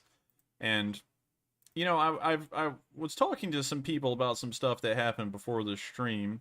And I'm just going to kind of say my opinion on it because looking at that footage and seeing how close this war, in a way, has gotten to Poland, while there's no land invasion going on out here, which is kind of what made me start thinking down this line of thinking of what I'm about to say, it's still surprising that the Russians are attacking this close to the Polish border military targets and such inside of Ukraine. And so I was wanting to talk about something that I found out today that I didn't know. I do a lot of my own research on the news. I don't really get a lot of information from anyone else, and I like to keep it that way so that way my opinions and views aren't tarnished by others. I want my opinions to be completely my own and original. Not that their opinions are worthless or anything. It's just that I would like to give my take and not really have it influenced by others, and hopefully they do the same.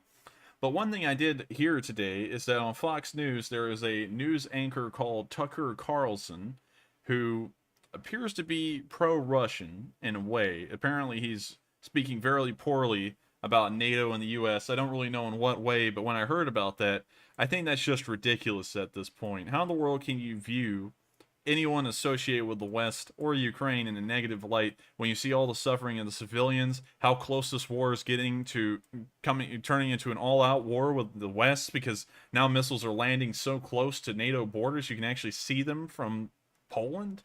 And it's stupid for me to think that someone would sit there and actually openly espouse against NATO and the United States. I was thinking about this, and I was kind of reluctant to say this, but hell, might as well say, you know, if I could get on Fox News, I'd bash the guy, because I think that's ridiculous that someone would sit there seeing all this suffering and all the damage that the Russians are inflicting on Ukraine and say that the West is at fault for this. I don't see the West dropping bombs on Ukrainian civilians. I see Russia doing that, and so I think that guy's stupid. And if he wants to have me on a show, I'd be more than glad to go on his own show and call him stupid for that. So we're going to move on to the area of Rivne, because we've had a bit more news of what the Russians have been doing. They've hit another TV tower. And so let's take a look at this. Let's take a look at the wonderful Russians, as Tucker Carlson wants to believe, that have been doing nothing but good things. Look at that and tell me that's a good thing. And if you want to see some more of that, let's look at this explosion footage and tell me this is a good thing as well. There was probably civilians killed in this explosion, but, you know, according to Tucker, they're doing the right thing. The West is at fault for this one. So we're going to move on from that, and we're going to cover the little bit of international news today. It gives me a bit of a glimmer of hope. But before we get to that, I'm going to show you the Russians fighting for a cup of sugar, because everything's going well in Russia, well to the point that they're fighting over sugar. So let me show you that.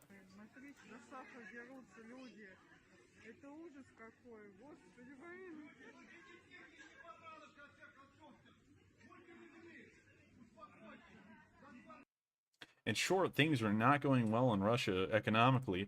And on top of that, moving on to the most important bit of news today. This was covered yesterday, but it wasn't in yesterday's news because I hadn't put down a marker for it. But Russia asked for military aid from China. Kind of like how Ukraine is asking for weapons from the West and they get them. But Russia decided to go to its only friend it thought it had left in this war and asked them for weapons. And last night I talked about this in brief, and I said the Chinese are probably not going to give them weapons because they're carefully gauging the planned growth of their economy, and it relies a lot on their export market. And that was confirmed to be true because they put that in consideration and they told the Russians no. They said they would not provide any sort of military assistance or aid, which means that the last people on the world that people thought were supporting Russia turn out to not actually support Russia. Russia is entirely on their own at this point, rather than Belarus in carrying on this war and conducting it. They have almost no friends at all anywhere around the world that are supporting them in what they're doing. So the Russians are entirely on their own at this point. I think that's a great thing. And so, that being said, everyone take a sip. We're going to move on to the... Oh, wait a minute, I forgot. I'm sorry. We can't move on to the questions yet. I'm sorry to psych everyone out like that, but I've got to discuss the yellow. Just so that way everyone can look at this, I'm going to cut this down short. The yellow has been added to the map like the green. The green was the first day objectives from what I believe they were wanting to do. So everything in green is something I thought they wanted to do on the first day. But now I believe they've kind of abandoned the first day objectives, or they've changed the plans, or maybe they've accomplished enough of the first day objectives at this point in the war that they're starting to look ahead. And so these yellow areas are what I'm assuming the Russians will try and capture next. They're going to try and encircle Kyiv once more. They're also going to try and shoot down to Zhytomyr, because we can see this up here, that there is some evidence that they will be trying to do that. So that way they'll have a contingency plan if the encirclement of Kyiv doesn't come through here. It will come through closer to Zhytomyr, and they'll still cut them off. And while that does leave a couple of major roadways still heading into Kyiv, if they weren't to succeed closer to Kyiv, but they were to succeed at Zhytomyr, now they'll know that all the logistics have to pretty much funnel down this route from Vinnytsia to Uman to Biletsverska, and then up into Kyiv. So it's going to make the Ukrainian logistical situation much more difficult if this comes to fruition. Also down here in the south, this Mykolaiv, from what I was looking at today, which would be logical for the Russians to do, appears to be a very important spot that the Russians must capture, because if they capture Mykolaiv, they'll be unopposed in driving up here and taking the next nuclear power plant in Ukraine, which has 3 reactors. While it's not as big as the Zaporizhzhia power plant, it's still a very significant power plant in terms of power production it produces. Also, going on from Mykolaiv, if they were to capture that city, they'll have free reign to go to Odessa, although I didn't include that because no one's really sure if they are going for Odessa anymore, at least as far as I know, and I'm starting to question that as well, because while Odessa is a port city, if they cut them off up here, it wouldn't really matter if they captured it directly. Also, if they capture Mykolaiv, they'll probably be much more free to move on through Bashtanka like they tried to do earlier, and move on to Kryvyi Rih, and then onwards to Dnipro. And I think they would do this first, so that way they could cut off Zaporizhzhia from almost all supply lines, and then they'll push the southern area around here on this green line, so that way the Ukrainians will push back to this yellow defensive line, and then once Zaporizhzhia has been cut off, it would be very easy to kind of bypass them and start starving them out and move on to Dnipro. So they would get 3 major cities in one fell swoop, but that's only if they capture Mykolaiv, because they'll have to capture Mykolaiv before they start moving on in the western area of this kind of like proposed battle plan down here and start moving for Kryvyi Rih and Dnipro, which would cut off all 3 of these cities and potentially capture all 3 of them. They could also move on to this town here, which I'm not going to try and pronounce because the name is just too weird for me, but I believe that they'll also try and capture this one as well, because it's once again another major city, and it's very much within reach of what they're doing down here. Also, in this area of Kharkiv to Donetsk, I believe they're going to try and capture this highway called the M03, which will cut off this chunk of Ukraine from the rest of Ukraine, and so the supplies will be cut off, and then it'll just be a matter of time before they're able to wipe those Ukrainians and the units associated with it out. So I think that the Ukrainians, if they haven't already, are going to start trying to conduct a retreat out of this area and lose it intentionally, so that way they can reform a better defensive line. So I believe that's generally all kind of like the developments in yellow. And so that being said, we've actually covered everything for today. I'm sorry that that was a little brief. You can take a look at the map and a bit, link in the description below, and take a look at it for yourselves. But I'm not wanting the questions to go without being answered. And so that being said, what do we got, Drew?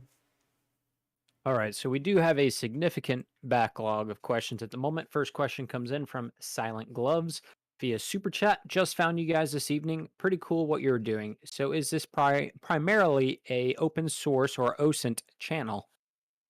Open source as in, what does he mean by that? Open source intelligence, OSINT. It's somewhat like that, yeah. I mean, I think Drew's equated it to that sometimes, I believe, if I'm correct. That is correct. Yeah. So basically, that is the methodology: is going through all the available footage that's being uploaded, screening through it, trying to find out where did these events take place, and trying to provide the most accurate picture of what's going on based on what's publicly available and being published. Okay, so that being said, yes, this is OSINT pretty much. I'm sorry if I'm kind of ignorant about military terms sometimes. It's just that I don't really get caught up in that. I just get caught up in the basics, and so sometimes my vocabulary can be somewhat simple when talking about things pertaining to the war, but hopefully my strategic mindset and my general broad pictures that I'm drawing out of this video evidence isn't far off base. But I thank you very much for the support, and we're going to move on to the next question. Okay, next question comes in from Lori Mazalin again. I would imagine that they don't want to be the aggressor, but why doesn't Ukraine shoot into Russia? They have. She also mentioned the slow mode again, but we weren't able to figure that one out. Yeah, I'm very sorry to everyone about the probably like chaos that's occurring in the live chat right now. I can't see it, luckily, so I don't see the nuclear bombs exploding in there. But the Ukrainians have launched missiles into Russian territory. We know that in Rostov-on-Don, a missile hit the airfield and destroyed an IL-76 and an Su-25. And we also know that the Army Armory in Kursk exploded, and that was last week. But we don't really know what caused that explosion, but we do know that it must have been Ukrainian source that caused it, because the Russians would not blow up an Army Armory that was of that size, and the entire thing went up. So we know that the Ukrainians have at least fired into Russian territory twice and have been successful, although there may have been more instances and we just don't know about them. So I thank you very much for the support, and I hope that answers the question. And with that, I'm going to ask Drew, how many do we have in backlog? There's about 20, maybe. Ooh, dang. Okay. Well, let's try and do we have any that had no comments attached that we could recognize real quick? Uh, yeah, I can knock out 3, 4 of those real quick. We got Tricia Mills donating $20. Thank you. We got Susan B donating $5 or $4.99. We got Zinji Sam Lee with $9.99, and we have yours truly, CND, with $1. So thank you guys very much. Thank you all very much once again. I thank you all so much for the support. It helps our channel run. And so that being said, we're going to move on to the next question. I think you pretty much just answered this question, but Raptor in New Mexico asks, how come Ukraine don't shoot back to Russia? And I'd like to apologize to Raptor. I might have muted him because of some of the things he was saying, but oh well. Oh, well, the reason why the Russians, the reason why the Ukrainians haven't shot back into Russia is that they have. So there's like a twist there. They actually have, and we know of 2 successful ones that were conducted, one in Rostov-on-Don and one in Kursk. We don't know if there were any casualties from these missile strikes, but we do know that there was equipment and supply losses from them. So I hope that answers the question, and I'm sorry if you were muted. We'll look into that, and I'll see why after the stream. And so with that, we're going to move on to the next question. Okay, so next question comes in from V-Man via Super Chat. Infantry wins battles, logistics wins wars, says General John J. Pershing? Pershing, he's the man. He's the general that led the American Expeditionary Force in World War One. Sorry, I'm a bit of a World War One nerd, so I just know that stuff off the bat. Good. So thank you very much for the support. Also, I do have to agree with that statement.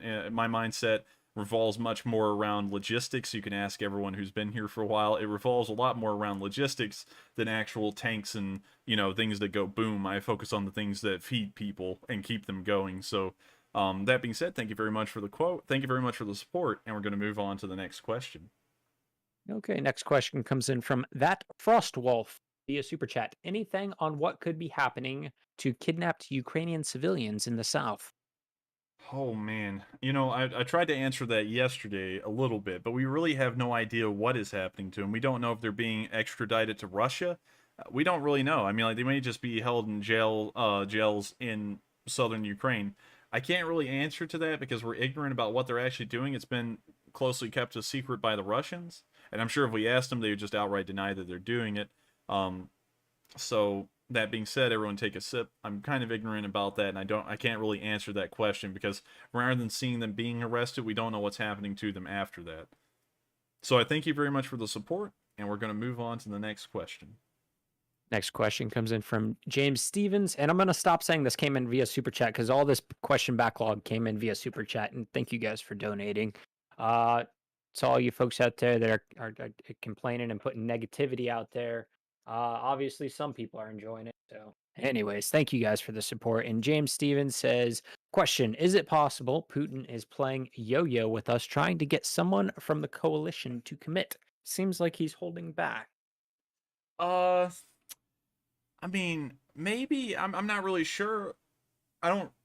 That's a tough question to answer. So I hate to do this often, but I'm going to have I can't even really direct an answer towards that. I'm just going to have to plead ignorance on that one. So I'm really sorry about that, but trying to say that question one more time for me, Drew, because I'm going to see if maybe I can say something about it. So, is it possible that Putin is playing yo-yo with us, trying to get someone from the coalition to commit? Seems like he may be holding back.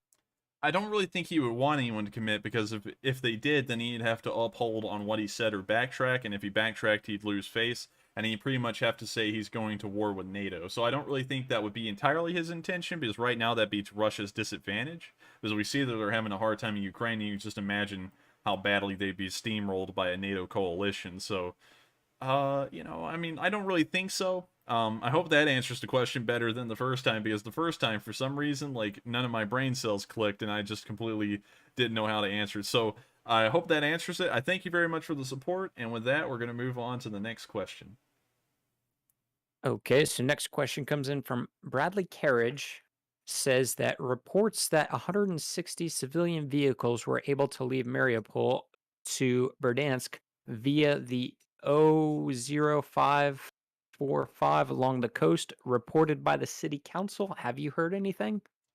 I have not heard anything about that. So if that did happen, I didn't know about it. And I also haven't gotten any reports that anyone's been able to leave Mariupol. As far as we know, the Russians surround the city on all sides. So if a large convoy of vehicles was leaving, that'd have to be coordinated in between the Ukrainians and the Russians. And I'm sure that we would have heard something, although maybe it just slipped through. So I'll take a look into that after the stream and see if that's the case. But I thank you very much for bringing that to my attention. Thank you very much for the support. And with that, we're going to move on to the next question. Next question comes in from actually just a comment. Last the dude says, here's $20. How much? $20 Canadian. Oh, I like the like it duplicated when you said it, so it sounded like 200. I was like, what? But anyways, thank you very much for the support, man. $220, it doesn't matter to me. I thank you very much for the support. Anything that anyone supports me with is a huge deal to me, because this is the only way the channel is supporting itself, is through super chats, and so they mean a lot. It helps me run the channel and look towards the future here. So that being said, we may actually run a poll tomorrow and see how many of y'all will just enjoy regular YouTube style videos, because we're thinking about delving into that realm. But nonetheless, I thank you very much for the support, and we're going to move on to the next question. Next question comes in from Logan Giotes. I heard conflicting reports on the hospital if that was pre-recorded in February, as the girl next to him looks like person who died in February, but I've also heard it's actually another person. I can't really state anything about that, because as far as I know, that video came out today, and if it did come out earlier, then that's apparently some misreporting on the part of the person who posted that, which I tried to vet as much as possible and then put on here. So I'm going to assume that it is from today, but if it isn't, we'll try and get some information on that and maybe correct that in a future stream. So if it is, thank you very much for bringing that to my attention, and thank you very much for the support, and we're going to move on to the next question. And last, the dude just said, here's another 20. Hey, thank you very much, man. I highly support it, and that's now $40, so let's add another 0 to that. I'm just playing. Thank you very much, though. So we're going to move on to the next question. So this one comes in from Alphabet. I find it weird that there are no NATO aeroplanes with their transponders on anymore, like they have over the past month. Well, that could suggest a lot of things, but I'm not... Well, you know, it could suggest plenty. It could suggest that maybe they're building up forces and they don't want it to be known how large the forces are, which you could maybe assume off of refueling tankers and so on, but... all that would be completely assumptions and opinions and hypotheses, because I don't have anything to back up anything on that. So we're going to move on from that. But I do thank you for the comment, because I actually didn't know about that, and I'm going to see about looking into that after the stream. So with that, we're going to move on to the next question. This next one comes in from Fair, one of the mods. Says that she can confirm that people have been able to leave, but it wasn't via any official quarter. They just bet their lives on it. Her family knows 2 who got out, but they were shot at. Ooh, nice. That's unfortunate. It's a good thing they got out safe, though. But so apparently it wasn't anything that was coordinated. Apparently they all just drove out and took a leap of faith in a way and just hoped that they'd make it out. Glad they made it out. Apparently 160 vehicles, if that is the actual number. That would hopefully be a large number of people that made it out. So we can only hope, I assume. So. That being said, everyone take a sip. We're going to move on to the next question. Okay, so next question comes in from Jason Pate. There are many media outlets that would pay very well for this level of insight. Have you considered reaching out to any of the smaller news outlets? Not really. No, because one thing I like is that I kind of do my own thing here, and a lot of people have been asking me to collaborate with other YouTubers, and the thing with that is that while I have seen a lot of them and I respect what they do, there's just some differences in opinions and schools of thought that YouTubers come from. Like, I come from the logistics side of things, and I see that a lot of YouTubers that talk about this focus on the kind of like the boom boom things, you know, like, oh, Russia has a T-72 and that will burn down a T-64. And you know, I noticed that stuff a decent bit, and I don't like I would like to collaborate with other channels. I don't really know about other news networks. Um but you know, I mean, like, you kind of see where I'm coming from on that. The thing is that you would have to kind of like get past the disagreements that would be fundamental about how this war will be won, whether it'll be won by logistics or something else. And I mean, like, you know, considering that earlier in the stream I was actually talking about getting on Fox News and just taking a huge dump on Carl Tuckerson, or, you know, whatever he is. He's the guy who looks like a confused, stupid dog all the time. So, I mean, like, I get on there and do that. That's the only news channel I'd probably get on. But I haven't really thought about that, but I probably will look into it. So I thank you very much for the support. And we're going to move on to the next question. Okay, so next question comes in from Sanderford. It's less dangerous to rig up your car with a heavy machine gun when the enemy already targets civilians. You're clearly a combatant. Act the part. Slava Ukraine. That's true, I guess. The guy with the tricked out BMW is going to be like in a Transformers movie, you know, like how they drive up in like the nice Mustang and they got the... Well, no, I'm sorry. I think that was actually the 2012 Red Dawn movie where they just drove into like the North Korean base or whatever with a Mustang and it had a minigun on top of it. But yeah, that's pretty much what that guy is going to be doing, but it's going to be the Slavic version with a BMW and probably a sweet, sick-looking Adidas tracksuit with like the 3 white stripes. And if that's what he does, that guy is going to go down as a legend. Whether he lives or survives, his story will be told for ages. And so I thank you very much for the support.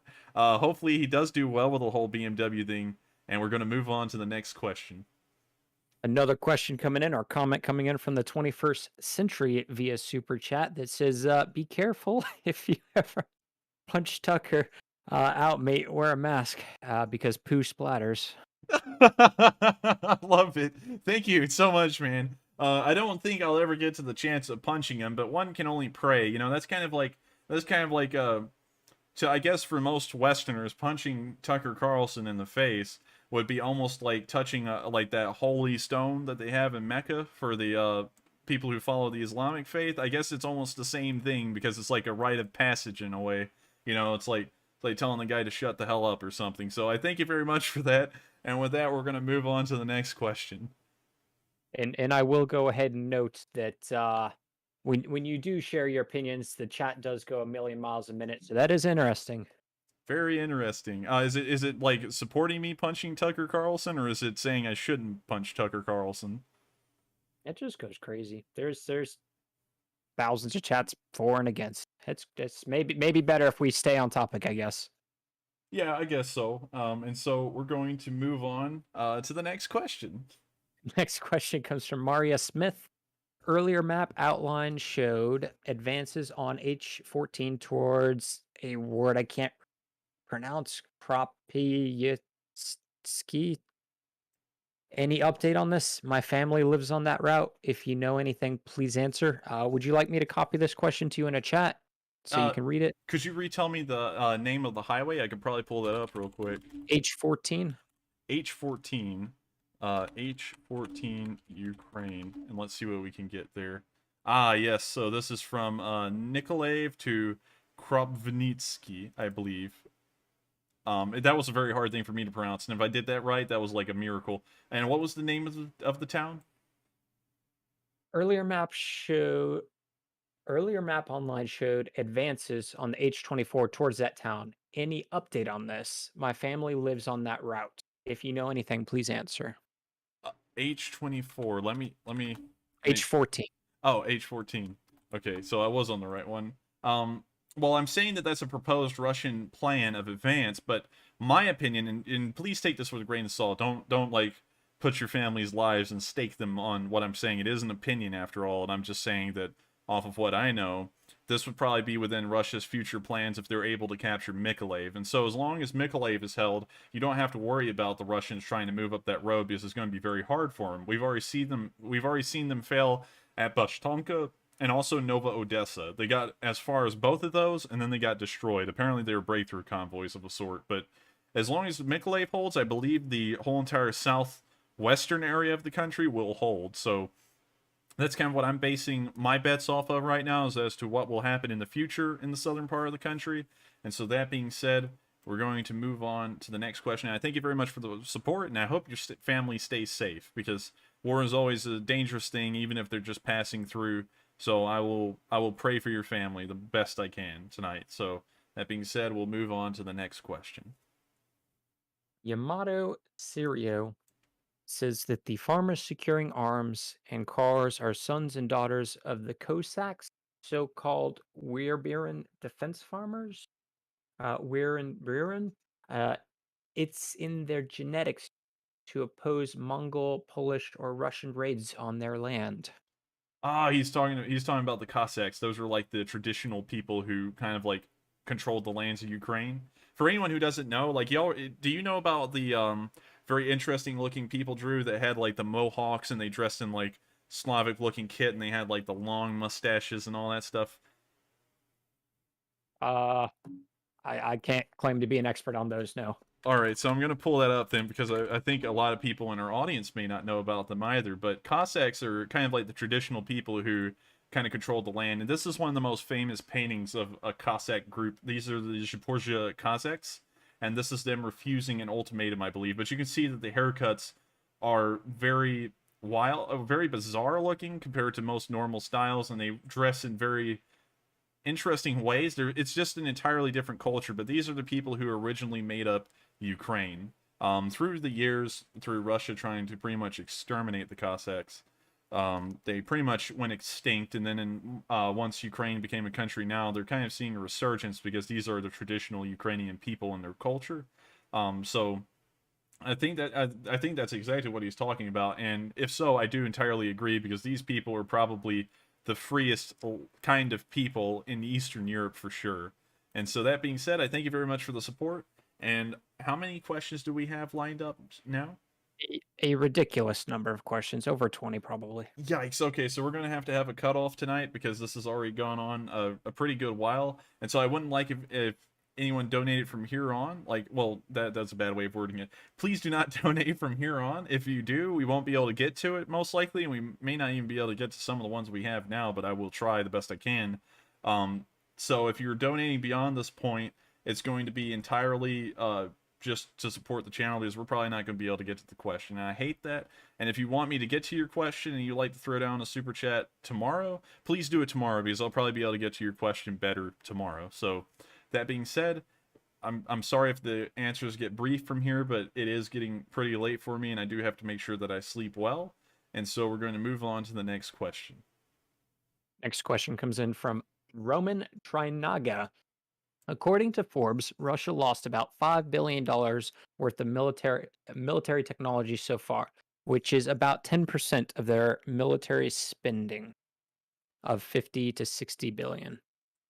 Well, if that's the case, then we know that's taking a huge hit to the Russian military budget, and they'll be trying to recoup those losses over the next years instead of focusing on further expansion and upgrades throughout the whole of the army. So hopefully that's the case, and I thank you very much for the support, and we're going to move on to the next question. Next question comes in from Mikhailo. And your last name's even more difficult. Good review, guys. Keep it up. Slava Ukraine. Thank you, Slava Ukraina. Thank you very much for the support once again, and we're going to move on to the next one. Next one, Jovan Ditovic. Giant explosions in Kyiv. Anyone have any insight? I think I may have covered those earlier, and if you'd like to check them out, make sure to download the map, link in the description below, and you can take a look at this map for yourself. And it has a little legend in the top corner, so that way you know what's what. And so I thank you very much for the support. I hope that helps you out, and we're going to move on to the next question. Next question comes in from the Majestic Turtle, who actually was the person who matched my contribution yesterday, so that's fun. Every time I gotta pay for high gas prices, I always remind myself that at least I'm not fighting for sugar and other necessities. Slava Ukraine. Slava Ukraina, and that's very true. Thankfully, none of us have to fight for sugar here in America. We get plenty of sugar. That being said, thank you very much for the support, and we're moving on to the next question. Next comment comes in from Zorink. In order to win a war, you need to win the hearts and mind of the people, not try to blow them up.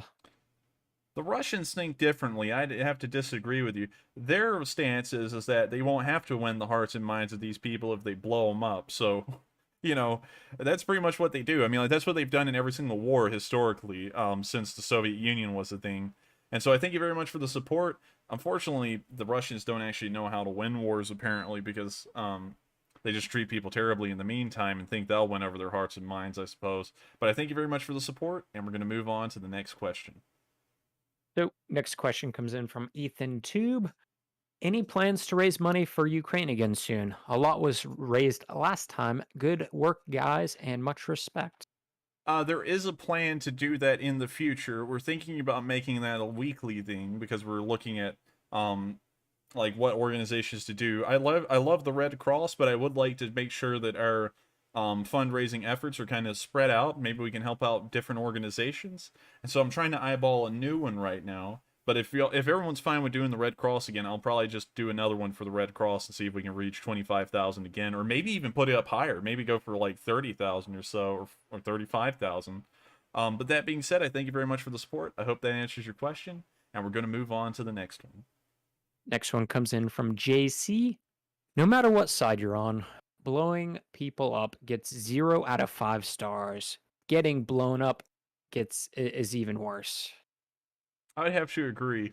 I'd have to agree a lot. I don't know personally what it's like to get blown up, of course, because I'm still here doing the stream, but I would have to assume it's not, and I don't mean this in a joking way, but it can't be the funnest thing on earth because you get killed. So, that being said, I thank you very much for the support. Sorry if that sounded kind of dumb. I don't really know how to say that one well and how to express probably how poorly it would feel to be, blown up in a way. So thank you very much for the support. We're going to move on to the next question. Next question comes in from Wilton Jean Swain. Thanks for the channel. You have to be from North Carolina. Sounds like me. What, are you kidding me? I'm from Alabama. All right. Thank you very much for the support, though. And we're going to move on to the next question. Next question comes in from Bruno Raleigh. What do you think of sponsoring tree planting? The world building would allow creating ambush places outside of cities. Ukraine has farmers. We have trees in Europe. We could transport. It's also good for the planet. I'd have to agree, but I do think, honestly, that if we were to go for something a little eco-friendly, I think sunflower seeds would probably be the best way to go in that regard. But I do see what you're saying, and I thank you for the support. And with that, we're going to move on to the next question. I see what you did there. Next question comes from Rash Roberts. Is it true that Russia was going to leave an American out in space in the International Space Station? It is true. But the thing is, though, is that that's kind of like that kind of falls flat on its face, because the thing is that we now have the ability to go to the International Space Station with the Dragon crew capsule that SpaceX has and pick up those astronauts if the Russians were to refuse those astronauts from boarding onto a Soyuz capsule and landing somewhere in Russia. So that being said, everyone take a sip, I said it. I don't really think that it's really a big deal, because we do have the infrastructure now to once again retrieve our astronauts from space, unlike the times during prior years where we actually had to rely on the Soyuz capsules to transport astronauts to and fro from the ISS. So that is true, actually. And I thank you very much for the question, and we're going to move on to the next one. Next question comes in from Brian McGonigal. Any update on the Starstreak anti-air system being deployed? Could be the closest thing to a closed airspace NATO could provide. Oh man, I haven't gotten any news about that. That was brought up yesterday. I don't know if you're the same person who brought it up, but we don't know about that at the moment. We haven't gotten any news about it at all on this channel, but if we do, I'm going to make sure to put that on here first thing. So I thank you very much for the question. We'll try and get an answer to that soon. And with that being said, we're going to move on to the next one. Okay, next one comes in from Knuckles once again. Do you believe in Bible prophecy? It talks about what is happening now in the book of Daniel. Side note, the 160 cars I read also today. I mean, like I believe in it in a way, but you know, one thing to me that I always think, and this is my own opinion. Of course, everyone's got a different opinion, and religion is a very touchy subject. I'm a Christian though, but uh, everyone's always looking for the end times. Like if you look through if you look historically, there's always events that happen, and people think they're in the end times. Like in World War II, some people thought that that was the end times. So I mean, like I see where it's coming from, and of course, you know, no one's like oblivious to it, but I don't really know. I really can't answer either way on that. All I know is that everyone's always looking out for that stuff, and rightfully so. So thank you very much for the support. I thank you very much for the question. It was a decent question, a very interesting one as well, because we haven't had many like that on the channel. And so with that, we're going to move on to the next one. We're going to skip around a little bit since 21st Century has donated a bunch of times today. Did Putin, spelled Pootin, really execute his 8 generals? He didn't execute them. He had them removed from their positions. Having them executed would be something North Korean, like that time that they that Kim Jong Un got rid of his uncle who was a general, and then had him destroyed in a city square with like a flak gun or something like that. That would be like North Korean. But in Russia, they generally just remove them from office and then maybe poison them later. But they don't like just execute them with like a bullet to the back of the head or anything like that. I don't think so. As far as I know, that's not been the case, but I thank you very much for the support once again, and we're going to move on to the next question. Okay, so next question comes in. Oh, no, I've already read that one. Although the tree planting question was interesting. I don't think we need to double down on it. Mark Stanners.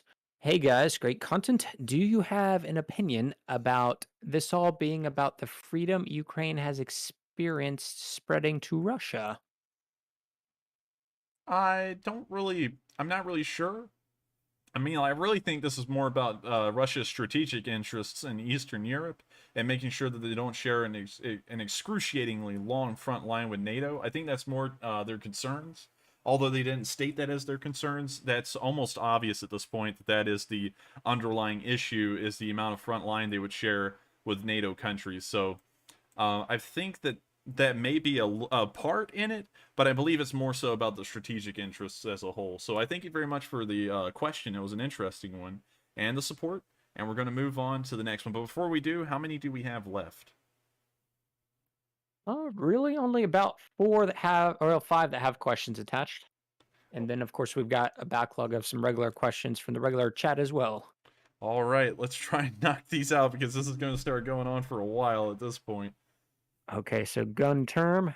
My friend is in Mykolaiv, told me Russia can't break into city, but have been shelling more and targeting apartment blocks.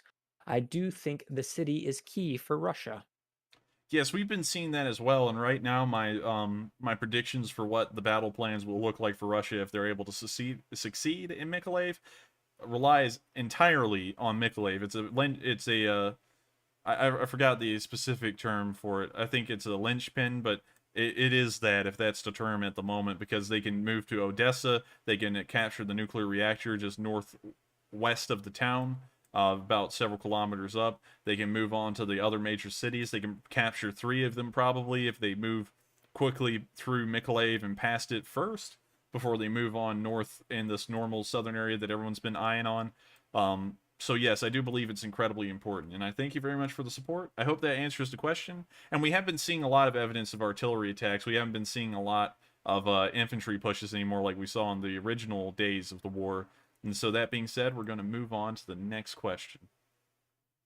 This one comes in from Mihov. I'm certain I'm mispronouncing that. Have you guys looked at the weather that is coming in the next few months? They are entering a wet and warmish period where whole Ukraine becomes mud trap for Russian tanks.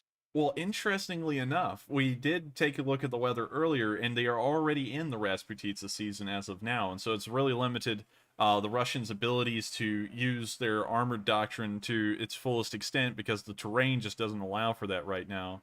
And so I believe that the weather in the future, I haven't really looked into it that far in the future, like months ahead. I think I've only looked at it about a couple of days ahead at this point. But that will definitely make sure that the Rasputitsa season goes on for an incredibly long time and maybe won't even end for a meaningful amount of time. So that may start to change and affect greatly how the Russians will be fighting this war from here on, like they already have been. And so, that being said, I thank you very much for the support. I hope that answers your question and supports your assumption, because it seems to be generally true in my opinion. And we're going to move on to the next question. Next question comes in from Mark D. Great channel, guys. Look up M982 Excalibur GPS guided shell. If Ukraine had these, it would be game over for Russian artillery shelling. Let's see, Excalibur. I think I've heard of this round before. It's the smart round. Yes, it's the one that kind of guides itself in a way. Yeah, I think that would actually do a lot. I remember the okay, we had a Marine Corps recruiter in my school, and he Googled over this thing like he was in the artillery, from what he told us, and he just ogled over this thing all day. Like he would come in and give his recruitment speech on this shell, the Excalibur round, and I was like, and everyone was like, huh, he really is just into artillery, and we all think he was kind of a little unhinged as well, but nonetheless, he made a pretty good recruiting speech just talking about the Excalibur round alone. So yeah, I think it may actually change it, moving off of that and into the practicalness of it. It would probably change the course of war in a decent bit of areas, because they would be able to conduct artillery strikes more effectively. So that being said, I thank you very much for the support, and we're moving on to the next question. And I'd just like to confirm. I've seen a few people saying, "Oh, cover the war. Why are you answering questions?" We have gone through and covered the events for today. Is that correct? Yes, we've covered all the events for today. So if y'all are interested in hearing about the war, unfortunately, y'all are a little late to the party. But but y'all can actually rewind this entire live stream and watch it from start to finish, and we cover the war and from like the north to the east to the south, and then everything else, and then the international news. So if y'all want to see that, make sure to just rewind, and y'all can check all of that out. So I thank you very much for bringing that up, because some people may not get that we actually did cover it, and we're just answering the questions at the end of it now. So thank you for bringing that up, and we're going to go to the next question. Next question from Nick Anderson. Has Belarus been sanctioned? They have not been sanctioned, and that's really all we know at the moment. We don't even know if they're thinking about it. So I thank you very much for the support. I'm sorry for it being brief, but that's really all there is to it. And so we're going to move on to the next question. Okay, so we've got a super chat in here saying that they have an organization from Vardham Jane. I have a organization recommendation for the next fundraising event run by Ukrainians in San Francisco Bay Area with local volunteers in Ukraine. I will post in the next comment, and we're going to have to chase that down. What is the organization? We are seeing some recommendations for different organizations. I am recording these so that we can review them. Got you. And I have to remind everyone about this. While it's great, I love the ideas of recommending organizations, but one thing I do have to do is make sure that they are under the guidestar.org list of organizations, because YouTube only allows me to do those. Because if I do other ones, then I have to do all the managing of the money that comes through, and as we can see last night, it's a load of money, and I have to account for all of it, and then I would have to probably hire accountants to go through that, and this channel doesn't have that kind of income to do that kind of thing. So I have to make sure that it's through GuideStar, so that way it's actually possible. So sadly, I have to put that limitation on that. Hopefully they are GuideStar verified programs. And that being said, everyone take a sip. We're going to move on to the next question. Okay, so we have a few of these just donations with no questions attached to them. I'm going to go ahead and recognize these real quickly. We've got Frank Schiffreen with $11. I think that might be the first time I've seen an $11 donation, so that's pretty cool. We've got Rashad Roberts and Ethan Tube, and I might have read Ethan Tube earlier, but if not, then he's getting it twice. All right. What else we got? Okay, and this last final question, except I think another one just jumped in there from Deka. The Slavic defense minister says he has intel about possible attack on Uzhhorod airport. Its runway is on the NATO border. What do you think about that? If that does happen, it depends on the damage that would be caused and if anything would occur inside of NATO territory. And depending, I kind of went over this a couple of days ago, but depending on what it would hit in NATO territory, if it was just like to hit an empty open field, or if it was to hit a house and kill people or something like that, that would very much make the response from the West entirely different. based on the context. So we just have to see if that happened, what would come out of it, and what the response would be from the West. And so that being said, I thank you very much for the question and the support. And how many super chats do we have left? At the moment, you're sitting on one more that I've been kind of pushing down to the bottom of the list because I don't really like the question. Oh, that's fine. Let's hear it. Okay, this one comes in from Vastly Lantuck with $1.99 asking, how long until Ukraine falls? Ukraine will never fall. That being said, we're going to... do we have any questions from the chat that kind of, you know, are good questions to be answered? Because I'll probably answer about 3 of those. This thing is going way over time. But I'll answer 3 of them if we got good ones. Okay, so we've got a question that came in through the Discord, and I missed the username on this one that says, can you show the video of the lady interrupting the broadcast? What she said or what she did deserves to be seen, in his opinion. She's the editor of the show and is trying to do the right thing and tell the people they are being lied to. She prepared an additional video to be released after she did this, knowing she would be arrested. Unfortunately, I cannot show that video because I have to track that down, and that would take a decent bit of time because unfortunately it wasn't on tonight's news. But I'll make sure to try and track that down. Or if you'd like to join the Discord, I'm sure one of our wonderful people in our community have actually uploaded that to one of the chats there. So if you want to see that, make sure to check it out. Unfortunately, I can't find it on stream because it's there's a time constraint on it now because it's going way over the 2-hour mark. So that being said, I thank you very much for the question and the request that we put that on, but unfortunately I cannot right now. Hopefully you understand, and with that we're going to move on to the next question. This one is another one from 21st Century via Super Chat. Please check Discord accepts Australian members. There may be settings to be played with there. Yeah, I think we'll probably have our tech guru check that out and make sure that everything's good to go and people from Australia can join. I know we do have some Australian members at the moment, but maybe there's an issue for some Australian people who are trying to join. So I'll have that checked out. Thank you very much for bringing that up, and we're going to move on to the final question of the night. Okay, so this last question comes in from Wolfgang Zvago. Sadly, none of the Latin American countries impose sanctions to Russia like the US and NATO. Moving forward, how will this change the relationship between North America and Latin America? It won't really change the relationship much, actually, because surprisingly, South America is a very inactive place when it comes to actually doing anything. If you remember in World War II, like, South America was just like a thing. It just didn't really do anything. I mean, like, the Germans actually escaped to Argentina because South America just does what it does, and no one really cares, and it's not really going to change the relationship because it's been like this since the dawn of time, really. They just do whatever, and everyone just generally lets it go because there's no real economic power to be had in South America rather than Brazil, and Brazil, even at that, isn't that much of a grand economic power or a world power for that matter, so they kind of get away with that stuff. So that being said, that's the end of the questions for the night and the end of the stream. I hope you all enjoyed the news, and I hope you all enjoyed the questions as well. I'm sorry if they drag out for a while, but I like to try and answer as many questions as possible.